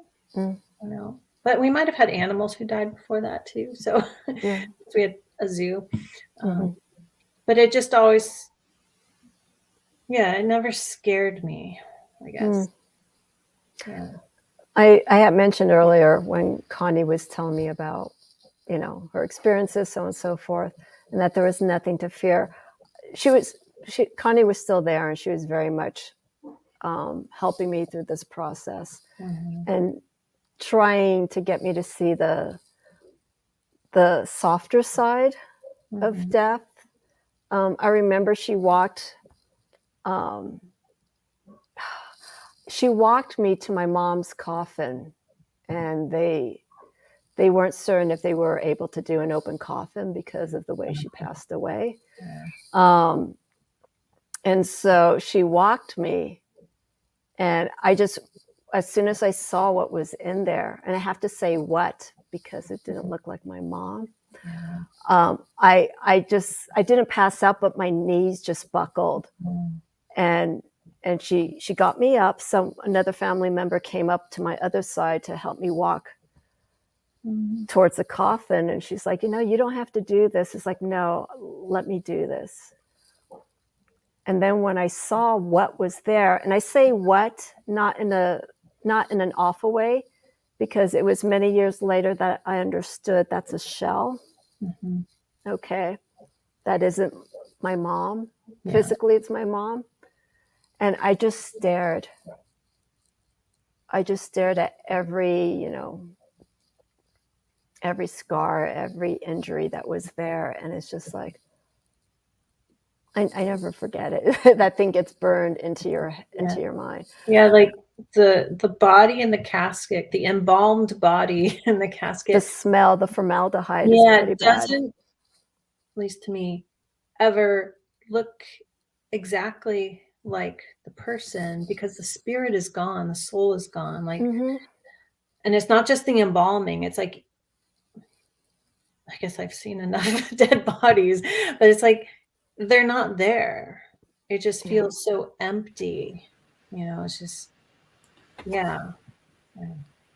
I mean, if it's, for lack of a better reference, it's like going to a taxidermy place and you look at the animals and you're like, that's not that animal, but it's that animal. You know, it's just very strange and very lifeless.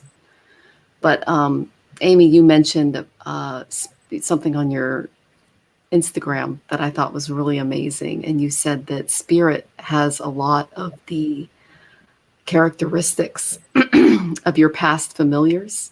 And that maybe, there might be a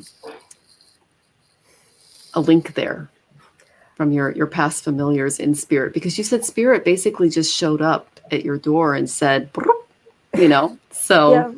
Yeah, we crossed paths. And I can't help but think that, because I did, before spirit, there is Kingpin. And Kingpin was a tuxedo cat. And before Kingpin was Ragus, who was a tuxedo. And so Kingpin came into the picture a few days after I had buried Ragus in the front yard of a duplex behind my landlord's back, until the landlord called me out on it. And just really quick, yes, I buried my cat with the assistance of a friend. I had a duplex in Los Angeles, and it was gated, and there was a front yard. It was a very beautiful duplex, and there's a yard with roses and stuff. So when he passed away, my friend came over, bought a bag of lime. Lime covers the smell for anything that's rotting animal-wise. So he bought a bag of lime, and we buried him. And I put tarp around the gate because it was, you could see through it. And just by happenstance, the landlords were not there. And I said, wow, this is perfect timing. So we buried him. And it was like maybe a week or two later, he knew what happened. My landlord knew that my cat had passed away, and he took heart to it because he liked Ragus. So anyhow, he mentioned to me that the gardener needs to come and do some work in the front yard. And I said, what kind of work is he going to be doing? and he's like, why do you ask? And so he stopped and he looked at me. He just called me out. He goes, did you bury your cat in the front yard? And I just found out he passed away last year. And I'm not going to lie to this guy because he's the sweetest guy on earth. And I said, yeah. So he looked at me and he said, Amy, you can always tell us, I'm not happy that you didn't say anything, but you could have told us that you buried him, and it wouldn't have been a big deal. I go, I'm sorry, because I didn't want to get you upset or anything. And he goes, I'll just let the gardener know. I pointed to where I buried him. He goes, I'll just let the gardener know not to work in this area and to work in the other area. That's sweet. But yes, I feel the previous cats that I've had have been incarnations. They just have. I mean, Kingpin came about 5 days after I had just buried my cat, who was almost the spit and image of Ragus, tuxedo, except he had green eyes. And he was walking right around the area that I buried him. Okay. Now, for some of those who are watching this replay or watching now, I know this may sound far-fetched, but coincidences and patterns and whatnot, under certain circumstances, I have to say, can sometimes mean a little bit more. So like you were saying, Michelle, I feel there is a transmission, whatever. Yeah, transgression of one being into another. And is that the right word, transgression, or no? Well, reincarnation. Yeah, I thought. But transmigration, that's the word I'm looking for. Yeah, they're true. Yeah. Because the cat was already full grown, the second one. Yeah. Yeah. So he's like a walk-in type of I'm here to fill in. My husband calls it the spirit of cat. He goes, they're all interlinked and they all have a system. And I know this because whenever we walk down the street, cats will literally just throw their paws up and go, touch me, big boy, whenever my husband's around. And he goes, oh, I've got the mark of the servant. So that's what he calls. They can see it. I'm a feeder and I'm a servant. So yeah. Yeah, they get attracted. I want to point this out to what Jen said.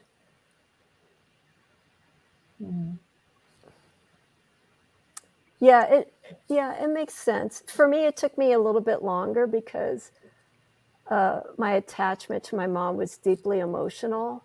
So I kind of had to work through that. And I still do, because I miss her. There's aspects of where I feel that I need her, but I'm a grown woman and I'm moving into the crone stage. So it's like I gotta fend for myself in the best way possible. But I did understand as years went on, she's in a better place. Her time came. Why it happened, I stopped questioning. I stopped saying why. I couldn't stop saying why for over a year because I just couldn't.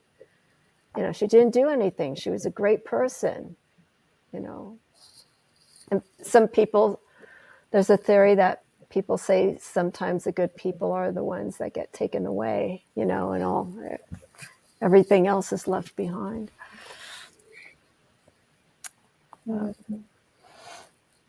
Okay. There's a book that I posted this on Instagram at the shop that I'm working at, and this is the word I was looking for. Transmigration. Yeah. Do you both know this book? No, the word. No. The word Okay. without the book, yeah. That's what I was trying to grasp for, and was right here. It talks about the soul being separated from the body and what happens through various states as it travels. I haven't gotten to all of it yet. It's really short. It's about 120 pages. And it talks about different cultures and their beliefs of death and what actually happens to the soul the moment that it leaves. And so this book was a proper arrival. It came a few days ago. It's like, I got to read this. I got to read this further. What's that? One of the most recent lessons I got about transmigration was when Bogey, who was my Chihuahua, passed away, and his mother had passed away 6 months earlier, Bella, my other little girl. And they were the sweetest. They were thick as thieves. They did everything together. They were very close because I rescued them together, and she was pregnant with him. And long story short, I'm out walking my new rescue, Rosie, and and she came with that name. It was Bella Rosa, an incoming Bogey, and her name was Rosie. So I thought that was interesting. And I'm out walking her, and this, very, very sweet woman about, 40 years old just stops me and goes, "Oh my goodness, that's the cutest little dog." And I'm like, "Oh yeah, she's a little thin. I just rescued her and she's still filling out." And she's just like, "Oh, I just lost my dog too." And she named the heart condition that Bogey died of. And I'm like, "I'm so sorry." And she goes, "This dog came back to me and I know it's him. I just know that this is him." And then she goes down and she looks at Rosie and she goes, "Are you her past dog too?" And Rosie gave her a little kiss and she goes, "Yeah, I think so too." And it just happened to be Bogey's birthday. The day that Bogey was born, that she stopped me and just started talking, and her dog had the same heart condition, and she just mentioned transmigration. And I'm thinking, I really never thought of it that way before. Yeah. And then I'm like, oh my gosh, it's February 9th. It's Bogey's birthday. And so I think it's their way of finding a way back to us, and, she came all the way from a high kill shelter in San Bernardino, California, and I'm up in Seattle, Washington. So get out. Yeah. So it was really interesting. And what's really got me was when she was first here, she went right for Bogey's favorite toy. She went up on what we call sky couch, just like this pillow that we have up on a chair. She went right up and curled into a ball and slept there. She has the same characteristics and play styles as Bogey. And it was just like having him in the house again. It's like she just fit that niche right away. Yeah. And it had been a year since he passed when I rescued her, and she was a year old.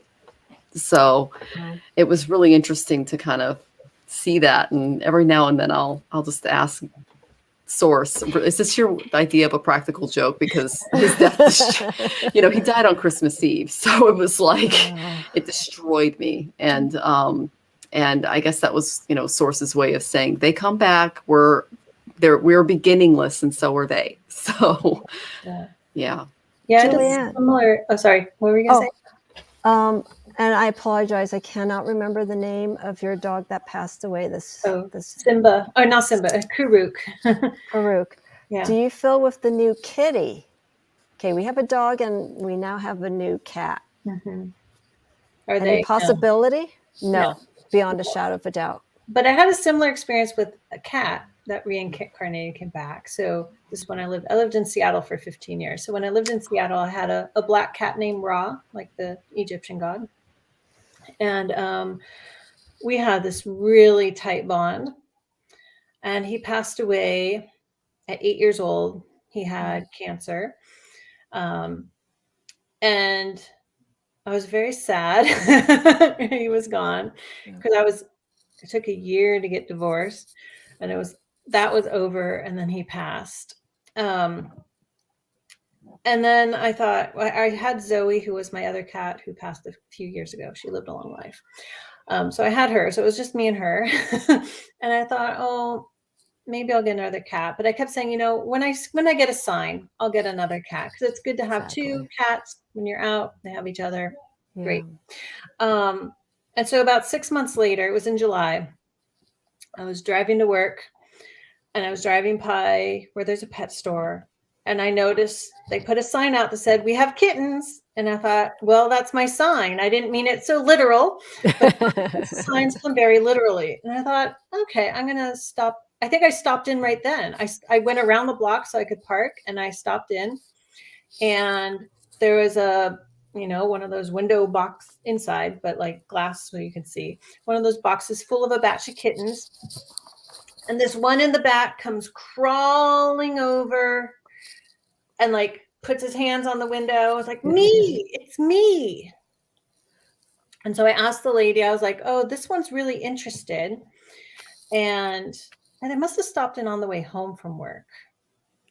Yeah. So other way around. I was driving home from work. And she's like, oh, well, we're not sure about that one, because some of the kittens needed surgery because I had a lung problem. Mm-hmm. And she's like, but I'll let you hold him. And so I was holding him. And so he looked like a Siamese, but they were mixed. And he's like snuggling me, very much like Ra did when I first got him. And I was just like, are you sure you're not going to let this one be adopted yet? And she said, I'm getting him ready for you right now. So I bring him home. And he was very weak. For months, he would have green boogers coming out because he was sick. But I brought him home, and he immediately started doing the things that Ra did as a kitten, very specific things. And he was attached to me. When we sat on my lap, I would carry him, and he'd be draped over my hand. He'd just hang there, right? So I just took him with me everywhere. But his behaviors were just like my other cat. And I had already decided I was going to name him. I was like, if I get a boy, if I choose a pet, I usually choose a boy, even though I have girl pets. But I'd already decided on the name Apollo. So I was like, okay, I want another sun god name. And so I was like, I think probably if I have a boy, maybe I'll name him Apollo. And I was like, this is Apollo. And just those behaviors. And then I remembered that after Ra died, for a couple months, I would have these dreams that he came back, like dreams I went to the vet and they drained his blood, but he came back to life. I had these dreams, he came back to life. And I realized, he was telling me he's going to come back. And so there was no doubt in my mind that Apollo was Ra reincarnated. Apollo lived 8 years too. Wow. And he died of a stroke, he couldn't walk. So he must have had a stroke or something. Yeah. So it was very interesting, that pattern. But my kitten now, Malachi. Malachi. my little angel demon, because she likes to eat me still. She's one. She still eats me. She just like cuddles and goes, and I'm like, ow. Like she can't sit on my lap because she starts biting my legs, and that's just her. I'm like, it hurts, so I'm like, put her off. She cuddles in bed though. She sprouted out of the garden. Literally? Yeah. So I didn't tell you the story? I don't think so. Okay. Based on the evidence we have, she sprouted out of the garden. So when Zoe passed away, which was like 2019, February, I think 2019, my last cat, she lived like 17 years. And I said to myself, I was like, okay, when my daughter's 3, because she was only 18 months, I'll get another cat. Because it's the first time in my life I did not live with a cat outside of college dorms or something, but I had cats at home. So there have always been cats in my life. Grew up with dozens of cats and kittens, literally. And I said, well, I'm still healing. I got an 18-month-old and 3 large dogs. I can't train all of them at once. So, because kittens, it would have to be young because of the dogs. I can't get like an 8-year-old rescue, right? So, I said, well, when my daughter turns 3, maybe we'll get another cat. I figured that was enough time. So on the eve of my daughter's 3rd birthday, I hear meow, meow, outside our bedroom window. And I was like, it sounds like a kitten. And then I hear my next door neighbor calling her cat. And I thought, well, she got a new cat. So maybe that was it because the meowing stopped. Mm-hmm. The next morning we wake up, my daughter's birthday, 3rd birthday. I hear meow, and I was like, okay, I'm going to go out and look. So it's like in this dark corner of the side front yard that no one goes in because it's just overgrown and we don't do anything there. And I find this teeny little, had to be about 4-week-old kitten. Wow. Flea infested, worm infested, hungry, no other kittens alive or dead around. We looked. No mom. There's some cats that come around, one that kind of looks like her, but we don't know for sure. Well, she had the fleas in the dirt. There was no mom. Yeah, there's like, You're right. They clean them. It had to be probably either a very young mother or a very old mother for there just to be one. Maybe there was another that died. Likely an old mother, but it's like, well, how is there a cat that's not fixed? There aren't really strays that we know of around. Like none of them look like strays, but maybe there could be. And even if it was a stray, it was probably owned, and you can't get a cat unless it's fixed. And we're trying to figure out. We're like, whatever. From the evidence we have, she sprouted out of the garden, and it was a really hot day. Like it had been like in the upper 90s, and we're like, we're surprising she survived, but she was in a shaded spot, like the perfect spot to not cook in the sun. And I nursed her back to health. But in July, before that, I finally buried Zoe's ashes. Oh, you did? I don't think it's Zoe reincarnated at all. Okay. I think it's just, and also when I finally buried her ashes, I thought, oh, okay, maybe we'll get a cat when Melissa turns 3. So I was like, yeah, but I don't think that is a reincarnation. Yeah, I think I just manifested a kitten because I put it out there so strongly, and I'd never had a cat. And so a little angel Malachi sprouted out of the garden. And now that is the best story. Angel, well, it was like a lot of nursing her for a few months, and then you have a Cabbage Patch cat. And then she went crazy, yeah. And she was attacking me and all that stuff. But yeah, so that's not a ghost story, though. Well, it's just how these animals can come to us. They choose us in their own way. And I remember, similar to what you were saying, Julianne, it's like, if it's meant for me to have a pet animal companion, then let it happen. Because I would go every now and then to the shelter if I was passing by. And actually, Michelle, you mentioned the San Bernardino County shelter. I'm wondering if it's the one that I went to. I don't know if it was based in San Bernardino, the city, if you know, or if it was another city in San Bernardino. Do you know? It was in the city. It was a large shelter. You don't remember the address, right? I can look it up. I have her papers. Okay. So I'll let you know. Okay. I think it's the one that I went to visit. It is a somewhat large one. So yeah, I would go in and I see the cats, and you know, I I have been there about 2 or 3 times, and they're all calling to me, and it's not going to happen. I can't take all of them. Yep. So I had to be honest with myself, and it's like, you know what, Amy, because I'm trying hard. I'm looking. And I do believe if you look for something too hard, you're not going to get it. You have to give it some space and kind of move back and let the energy do its own thing. Mhm. So I stopped, actually did a proposal to do, to create a program for cats there, like cat socializing and whatnot. But the woman who runs the shelter and volunteers, she really wasn't up for it. She says, you know, it's going to take money, it's going to take time, so on and so forth. She appreciated it. She says she'll think about it, but she never got back to me. So I let it go. And then, yeah. Look how big, Malachi. Look how big. He's scratching at the door, so she can stay as long as she doesn't attack me. I remember when she was so tiny, Yeah. Julianne. That was the I mean, last time she I was saw like, her. 4 Yeah. weeks. So we gave her my birthday because my birthday was 4 weeks before that. So we share a Okay. birthday even. Okay, she's behaving for now. Oh, are you going to bring Michelle? Are you bringing? We're going to bring all our familiars here. But yeah, so I let it go. I gave it space. The universe, whatever. Animal gods. There we go. Michelle. I don't know if she can hear me. Yeah. Chinese crested? She is a Chihuahua Terrier. She's got the wire coat. Wow. I know you said Yeah. Chihuahuas you have, but she looks like a Chinese crested a little bit. with She's the got hair. she's got a full coat of white hair. So Okay. yeah, Oh. she's very sweet.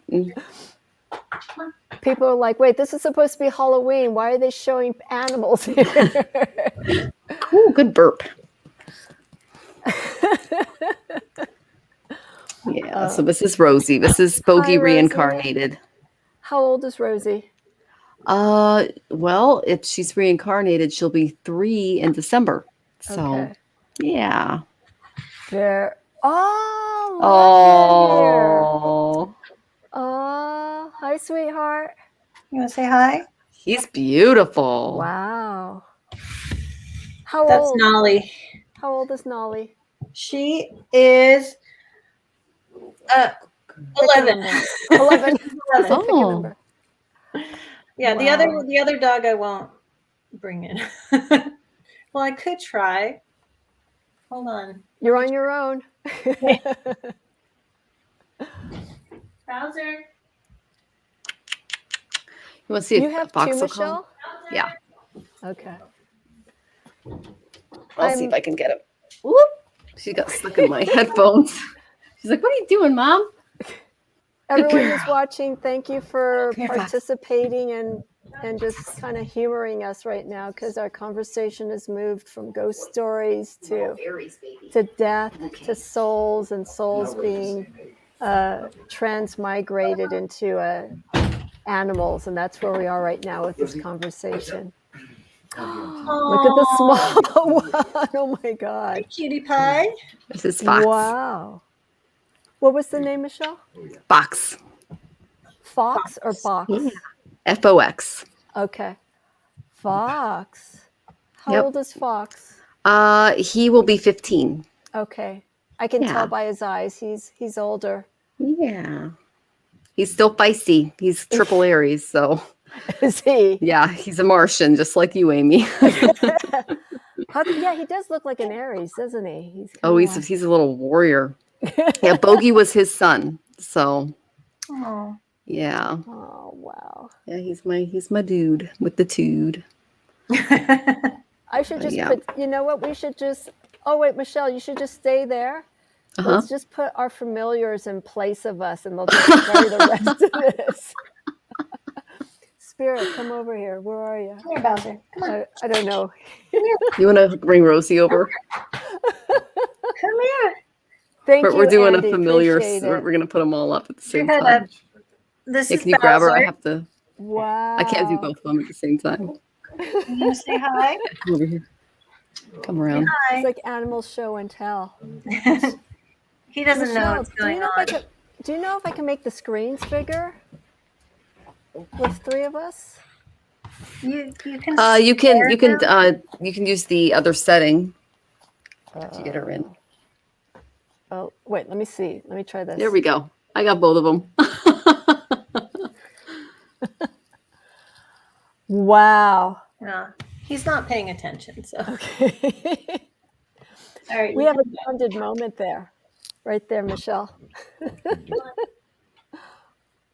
Oh, wow. My babies. How are they feeling? Fox is good. He's on medication now. He's had to change his diet, so he's not very happy with me because he has kidney disease. Okay. But so I have him on a new diet, and he gets Pepsid with his wet food. And Okay. Rosie's great. Like, she's filled out. She's tripled in size since we got her, and they love each other. Yeah. And yeah, so her coat came in because when we got her, she was only 4 pounds. So she's 10 now. So Okay. Hi, Jonathan. they say hi. Oh, Hi, someone Minnie. else wants to say hi too. Come here, love. Hey, Mini-Me. It's a family event here. I love this. If anyone else wants to join it, hi. Hi, Mini-Me. This is my mini me. Hi. She's super psychic too. Oh, Mwah. Do you see the doggies there? See those dogs? Hi, Nolly Bear. Nolly. Nolly's back. Not fit. Yeah. Yay. Did you brush your teeth already? Yes. All right. Yeah. Yeah. Are you a magical baby? Mm-hmm. What are you going to do for Halloween, Mini-Me? What are you going to What are wear? we doing tomorrow? What are we doing tomorrow? Go to the pumpkin patch. Yes. Yes. Here, look. For you. Be pumpkin. Yeah, she on your thumbnail, she called that a busy bee pumpkin. I like that. She has good names, Julianne. Well, I like this. Busy she's Bee. not busy bee, so she likes bees. I like this. That's right. Oh, yeah. How are you? How you doing? Do you have any Halloween stories for us? Do you have any Halloween stories you want to tell us? What did you do around your bed? Don't pull your tongue out. Don't. What did you do? What did you do around your bed today? I pinned some books for around the hole over my bed. Sir, no ghost or goblins go. So she put books all around the base of her bed so no ghosts and goblins can hide under there and scare her when she's sleeping. Wow. That's a good idea, huh? Smart. What did mommy do then? What did I put in your room? Soul cake, but I ate it. You ate it? Oh, the cookies. A soul The cake. cookies that Yeah, I you put one in her room too. And you ate it? That one's for the ghosts and goblins. What are they going to do? They're going to come and eat you now. Yeah. No! That's okay. That's okay. I'll put another soul cake. It's okay, Melissa. She's not worried. Don't worry. We'll work our magic and keep them away, okay? and I think the books will do the trick. Yeah. What's Yeah. your magic? I will work my magic, yes, and keep them away. You'll be fine, Mini-Me. Bring out your wand. There you go. Yeah. So you want get to tell to the another Halloween story?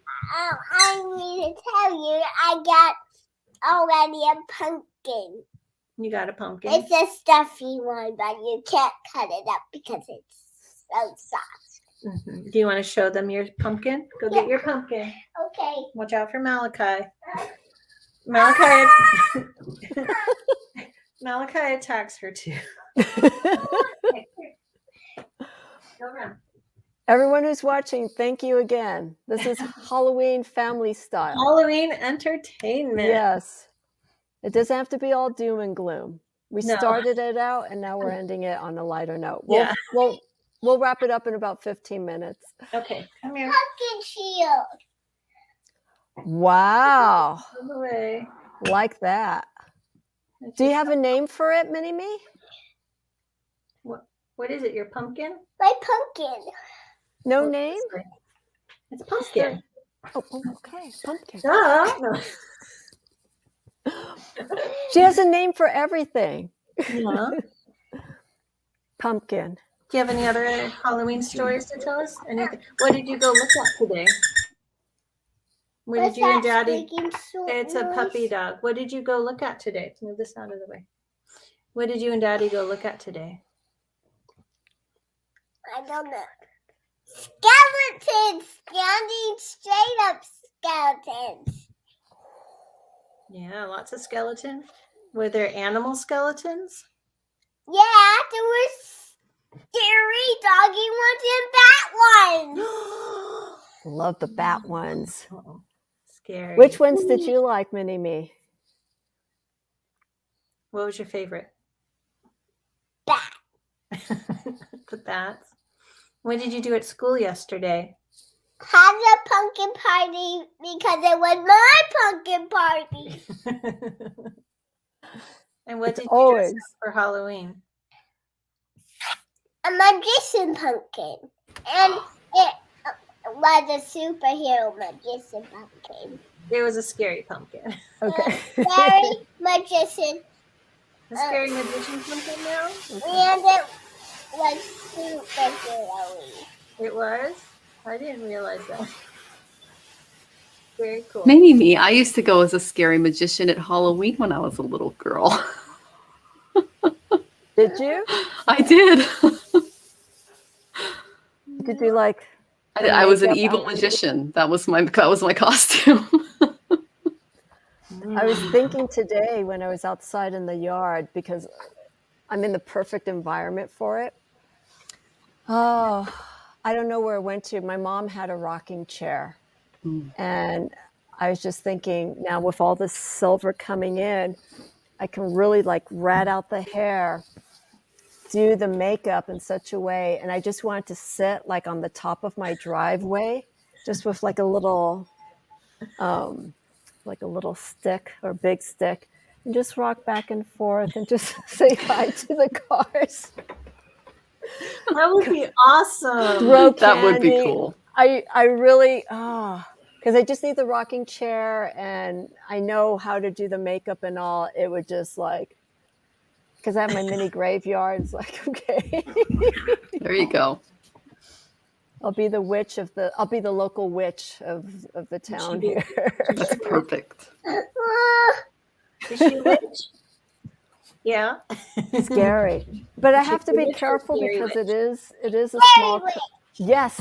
But I would be a scary good witch. Yes. Okay. No, nothing bad. But I have to be careful in these smaller communities because, people may not like that. And I don't want them to know that I have a cat, and I don't want them to try and do anything because, people are strange. But it's Halloween. You could get away with it. No. Have the cat And sitting make on. sure don't get anything stuffy and don't get them dirty. Don't get I them won't. dirty. What? Sorry, Julia? Don't get your stuffies dirty. I won't get my stuffies dirty. I won't. I promise. I don't want to be a dirty witch. That didn't come out right. But yeah, because the driveway, when the top of the driveway, when you look out in the distance, it's all forest. So I just saw the whole backdrop. It's okay. I just saw the whole backdrop of me sitting in this rocking chair, maybe with one of the pumpkins, like the one that's right there, and just, rocking. There was one year that my sister had a Scream costume, and I put it on, and she's like, just hold the candy. So I sat in a chair on the front porch, and I'm holding the candy, and it's late, and all the little kids have already gone past. And this older teenage guy, probably around 16, came up with a couple of girls showing up, and he's like, I'm going to take the candy. And so he goes to grab it from me thinking I'm a doll because I haven't moved yet. And I stand up and he screams and wets himself. So it was completely not planned. And it was just, but anyway, so that was my. There we go, mini-me. Oh, that's awesome. Ooh. You guys have to come up here and visit. I'd love to have her like walk around the neighborhood. Just like this is my apprentice. Yeah. You were owning that, mini-me. Yeah. Julianne, she's good. Yeah. You better watch. You're a method actor. You better look under your bed tonight. She has Venus exactly conjoined her ascendant. Oh my goodness. Wow. And in Western, it's Leo ascendant. Cancer Vedic. Yes. I'm trying to think who else has that. What does that represent? Anna Nicole Smith has that. She's what? A performer. Performer. Yeah. The world is her stage. Yeah. But we have conjoined moons. My sun is exactly conjoined her ascendant. We've got some other things, but we definitely have strong connections in our charts. Don't we? Protective, right? In a sense, protective. Yeah. But we'll just say mini-me is very fitting. Okay. Yeah, the sun is the identifier of the soul, the ego. So it's very. Yeah, look what she's doing. She's looking and she's just like. Yeah, she knows the camera. Performer. Oh, there's Malachi. Oh my goodness, how cute. No attacking. Hold on. So you're going to the pumpkin patch, Julianne, tomorrow? Is the demon cat down. Oh. I just usually I don't even squirt it, but that's the only just thing that keeps her from, out of attack mode when she wants. Yes, go ahead, sorry. No, I was just reiterating, you're going to the pumpkin patch tomorrow. Right? And Michelle, any plans, if anything, or just keeping it quiet? I'm keeping it pretty quiet. So. Okay. Yeah. Do you do any ritual or anything special? If you feel like announcing, if not, it's totally fine. I had something planned and it was canceled. So I'm trying to kind of, so I might do like a tarot reading till the end of the year, or maybe watch something with the husband. And, I just bought a giant pumpkin pie at Costco, so that will be eaten. Okay. And so I'm just trying to fill in the gaps from the event that was supposed to take place and didn't happen. So that's okay. Yeah. What about you? I'm gonna keep it quiet. I was gonna go. I think I mentioned earlier I was gonna go into Los Angeles, and I'm just drained. It was like this last Halloween. I was gonna go and see some friends perform. They had a special show, and I was just too tired. And I ended up doing a live because Halloween was on Saturdays last year, so I ended up doing a live, and it was fine. And then I did, hi, sweetheart.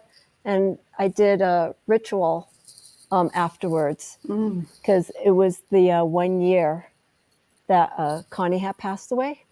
Here's the big boy. Oh, such a handsome boy. So I kept it solemn, and I think tomorrow I'll do the same. And so I think what I'll do is, I had mentioned at the beginning that I would pull some cards. Mm-hmm. So I'm going to do a proper Samhain reading, and then I'm going to do a recorded reading of that. But let me pull some cards, and then I'll end it with that. So I have to grab the cards. I want to say something. Of course you can. What do you want to say? Also, my witch mask has a big hat. It does. It does. You need to get a real hat, like a real witch. Cone of power. No. You like that one? Okay. Okay. We won't take it away. There are these big hats, though. They're really big. Maybe next year. Oh, I want to keep it forever. Okay. We'll keep it forever. Totally fine. What if I grow out of it? Of course. Of course. Anything And the other else ones you are wanted to big. say? Also, I like my mama. Oh my God. Okay. I'm going to Okay, step it's away for a bedtime. minute. You say I'm going to goodnight? grab the cards Good and then night. I'm going to do a quick reading. Okay. I'll be right back.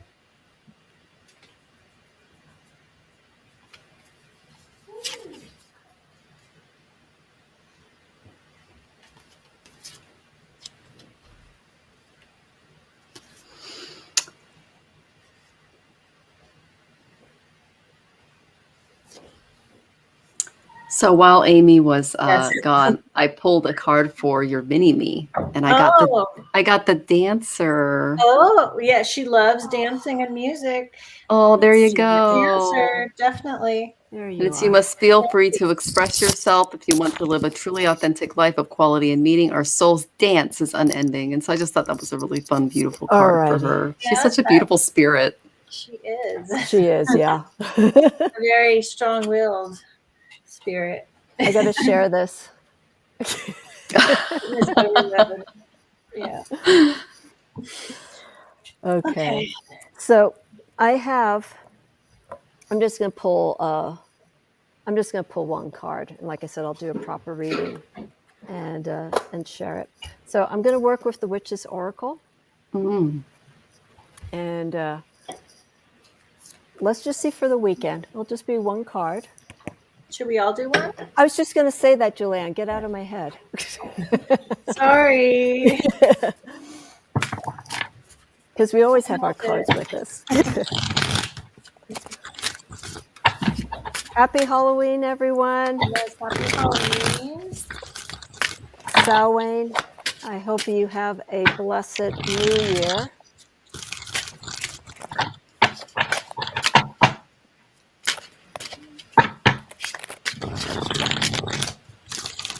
It sounds weird in my headphones with the shuffling. It's like, You're sitting in your bed. Oh, beautiful, sweetheart. I bought him a bed and he wasn't sleeping in it or sitting in it, and now he is. Yeah, Spirit. It's a Love good bed, that. isn't it, Spirit? What's that? It's a good bed. Yeah, that's wonderful. He's so picky. Thank you. Love you. Oh. All righty, let me turn this over. Okay. I'll go ahead and open it.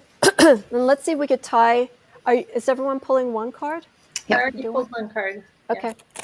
Do you want us to do more? If you I feel, got the one. you know, it's all intuitive. If Well, you I'll feel stick that you with got one, it. 'cause I already did that. Okay. This card is perfect. Okay. And we'll tie it in somehow. The Witch's Oracle, just to explain briefly for those who don't know, it is an oracle deck. It deals with elements of the Wiccan tradition. So there's tools, there's influences that are shown throughout this deck. And interesting enough, I think this is the card I pulled last year for Halloween. So here we go. I got the bat. Oh. And it says Cool. rebirth in consciousness. And move it in closer so people can see. But it's beautiful. We have the lily pads there, and we see the bats just right in front of the full moon. And then, of course, we have the unconsciousness here. But the lilies are of spirituality. The bats are of intuitive nature. They are nocturnal creatures. They are connected to the moon energy, and we're getting close to that full moon in Virgo, which is interesting for Wait, you for mean this time full of the year. moon? I was wondering about full moon will be in Taurus. I thought it was going to be in Virgo. It's Scorpio season, so it has to be in At Taurus. the opposing sign, correct. Yeah. Let me double check. It's Critica. Virgo right now, correct? Critica. Yeah, it's Critica is Taurus. So. Are you talking about right now or the next full moon? In Western astrology, Yeah. next full moon. Yeah. It throws me off to hear people speak Vedic terms because I never. Oh. I'm like, oh yes. I only hear Let me think. myself say them. Like, it's like, oh, cool. Okay. No, you're correct. Full Yeah, the moon full in moon on the Taurus. 19th. Yeah, Taurus, yeah, with the eclipse. Yep. Okay. Yep. And it's Ixnay that. That's why I'm 27 not an astrologer. 27 degrees Taurus, so it'll be Yeah. Taurus and Vedic too, right? Yeah, what- Critica, yeah. Yeah, Critica. What day? The 19th at 19th. 12:57 a.m. for us here on the Pacific Coast. So it will be on the 19th for everyone around the world, unless you live in Hawaii. Is that right? A different Very time cool. zone. Yeah, except for some people in the Pacific. And also, we move our clocks next weekend, so we gain an Oh, extra yeah. hour. So Our we go clocks back to- Mhm. change, but not the rest of the world's. Yeah. We line up with Arizona. Yeah. Okay, so Ixnay that. Let me just stop the astrology here. Again, that's why I'm not an astrologer. So here, especially for this time of the year, just the intuitive nature, but a very strong card focusing on our spirituality and connecting where we are consciously with the subconscious, but really paying attention. The bats are highly sensitive mammals. The Good sonic sense of hearing. ears. Yeah, good sense of ears. They have good sonar. So, and like I was saying earlier, this is a time where energies are heightened for those who are empathic, for those who do spirit work. Again, just protect yourself if you're doing any kind of work like that. But also embrace messages that come to you as well. With this particular oracle card of the bat. It's one of my favorites. But what do you two ladies have? Well, you got the bat, which has a 2 on it? Yes. Yes. I got 22 from the Wild Goddess Oracle, and she is over a lotus. She's in a lotus pond. Wow. Oh, Yeah. okay. Yeah. And it's the peacemaker. And she's touching the 1,000-petaled lotus flower to symbolize that sometimes even flowers need the touch of a human being to best display their beauty. Wow. And she represents that this is a time for making peace, that you'll get much farther on your path through kind acts and words than you will by forcing things or vengeance.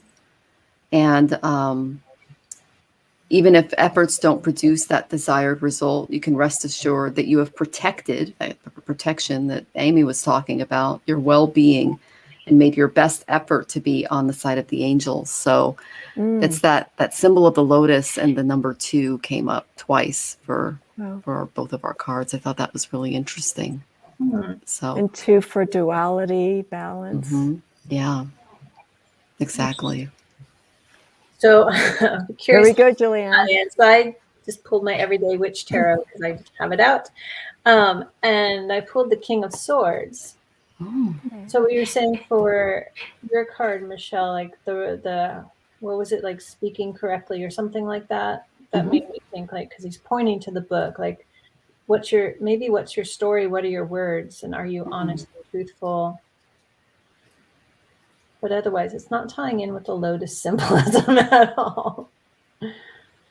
Would you feel knowledge of spirituality of some Yeah. sort? Yeah, and I was just going to say, know The what you're book? doing. Yeah. Know what you are doing. Do your research. Maybe with people who are trying to connect to spirit right now. Can't see me. Trying to connect to spirit right now. And, you know, with along the lines of protection is like really learn what you're doing. Like do your research, figure it out. get your knowledge base and then apply that to your practice, whatever you're doing. Julianne, are those bats in the background? Uh, I gotta take a shot. that's really hard to tell. Can you tell? Yeah, those look like bats. Yeah. Well, it's an air, like, and the peacemaker is kind of a Air. Libra Correct. sign, so air and balance. It And Yeah. doesn't look like Yeah. nighttime, but they could be bats. It's the everyday witch tarot. So Yeah. yeah. you got the cat. Well, there's cats in like almost every card of this deck. But it's like, look at all these books all around, Yeah. Oh, yeah. like knowledge. Do you know what you're doing? Did you read that correctly? Did you do your research? Would you associate it, just, I know I wasn't going to say anything about astrology, with the sign of Aquarius? Yes. Yes, I associate kings with the fixed signs. Okay. Yeah, Aquarius energy. Well, that's been my stalker card lately, so I really love your explanation. Oh. He's been, King of Swords has been popping up for me. Mm. And I've got an Aquarian moon, so. Yeah. Oh. Vedic Aquarian. Yes, and Western. And West. Yeah. Oh, Yeah. Toward the end. yeah, my moon in Vedic is Aquarius too. Oh, are you Denishta? Wait, sorry. I didn't hear what you said. You're per. I love your reaction, Julianne. Yeah. I was like, Wait, what? So you're the male lion. I'm the female lion. Okay. Interesting. oh, you too. It's like throwing me off though. I'm like, someone's talking Vedic terms. Like, what? Yeah. So how would we interpret this? We have the rebirth of consciousness, the awakening, the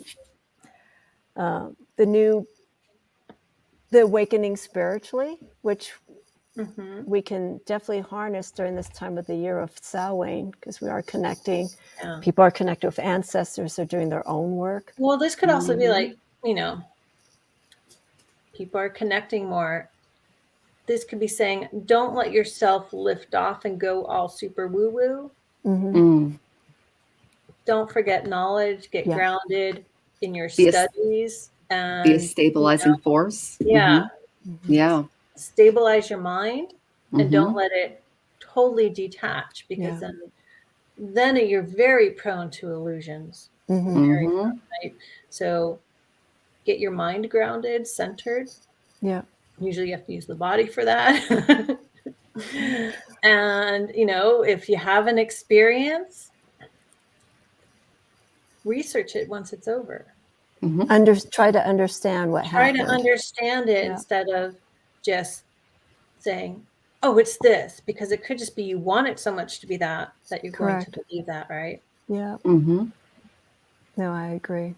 And that knowledge can then, like bat the lotuses, transform your life. Yeah. It's bringing solutions to situations, conflicts, and disruptions through a natural sense of fairness, because that's that air quality. Yeah. Michelle, can you move the card in closer? So if See, I've got a light on. Let me see if the light will just to see the detail. I have Julianne, I have the small version, the tiny version of that deck. Yeah. Oh yeah, it looks like it's not going to focus. Yeah, I'm getting a new camera, and this is the Wild Goddess Tarot by Amy Zerner and Monte Barber.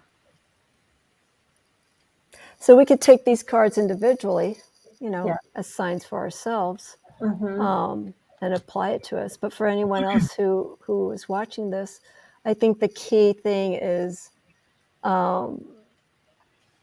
connecting to yourself in a spiritual realm. But like Julianne was saying, and the honesty of the lotus, and also liberation. I feel that too.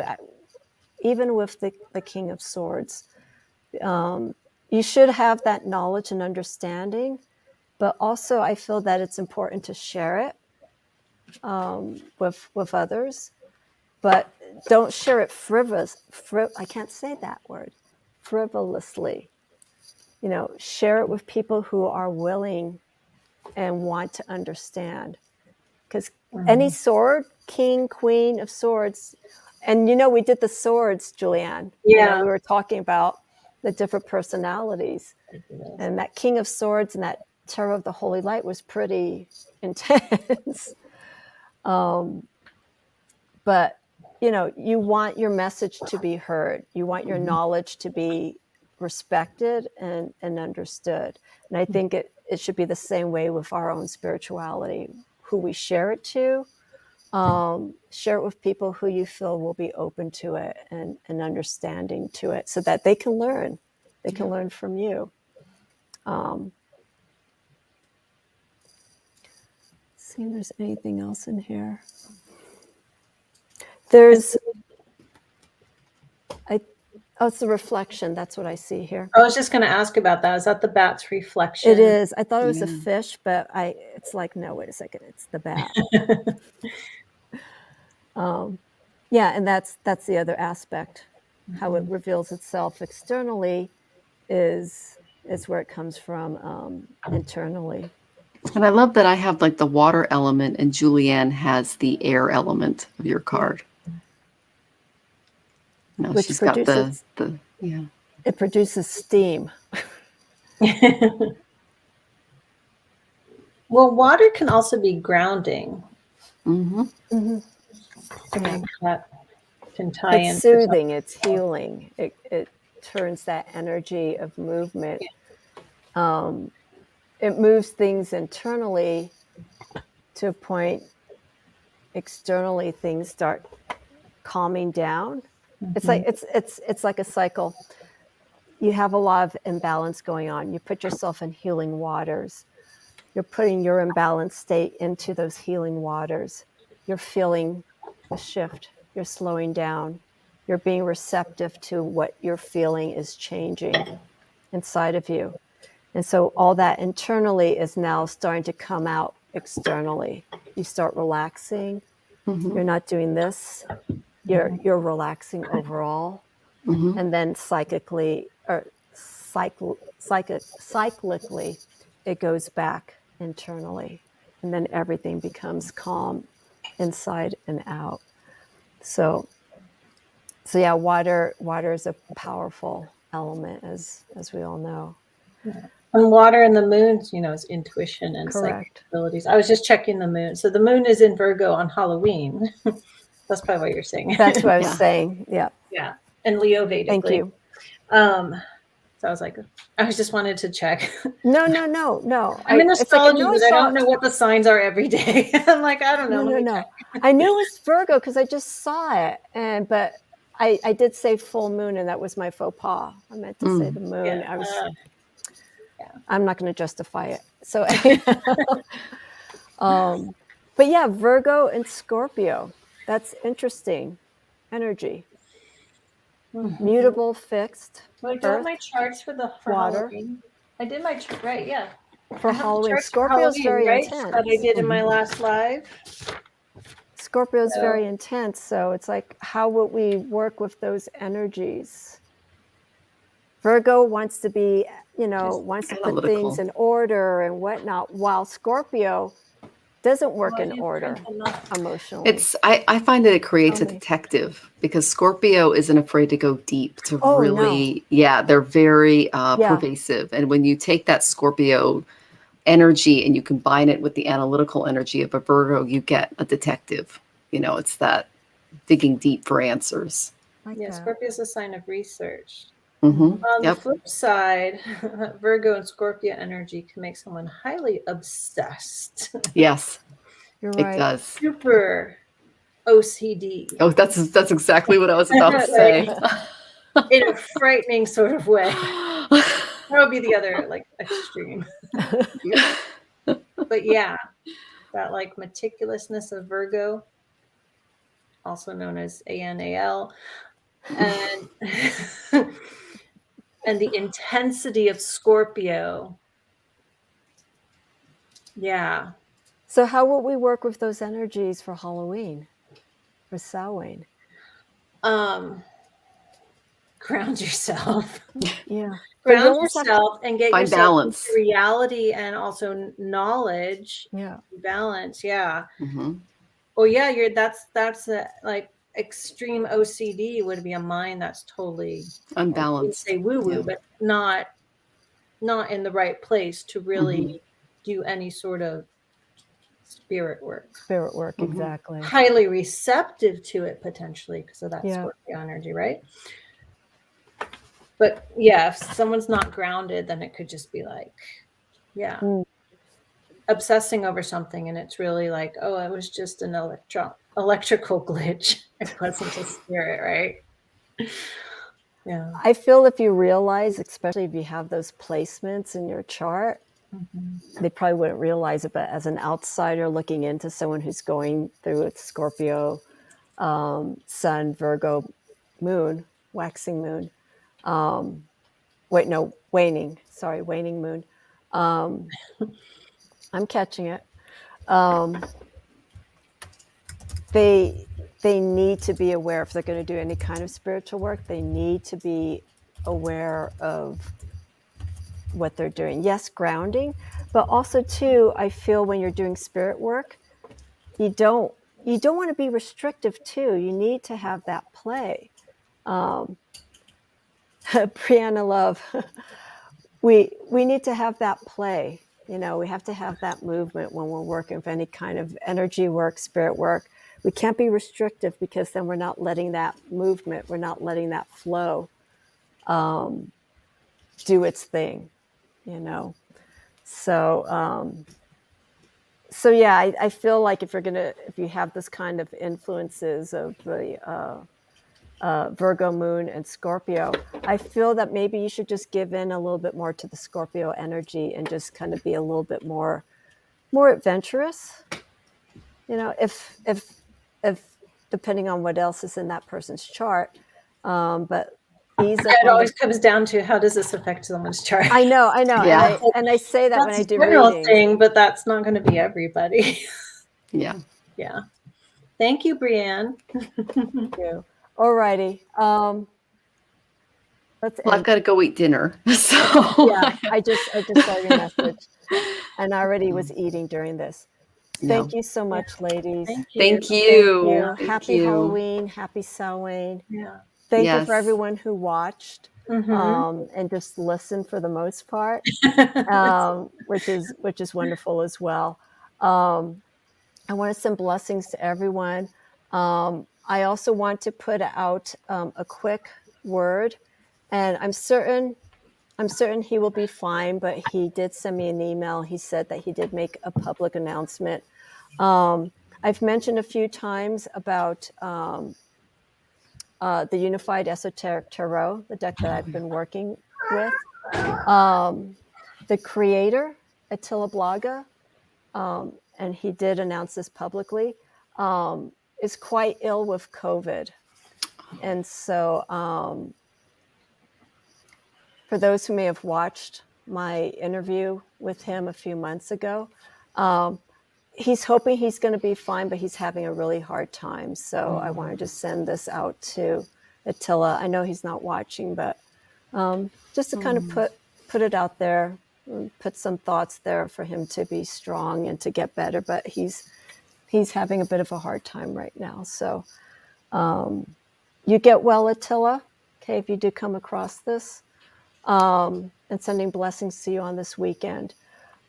Okay, go and eat, Michelle. I'll be in touch with both of you ladies. Have a wonderful weekend. Thank you for your patience. We went over a bit.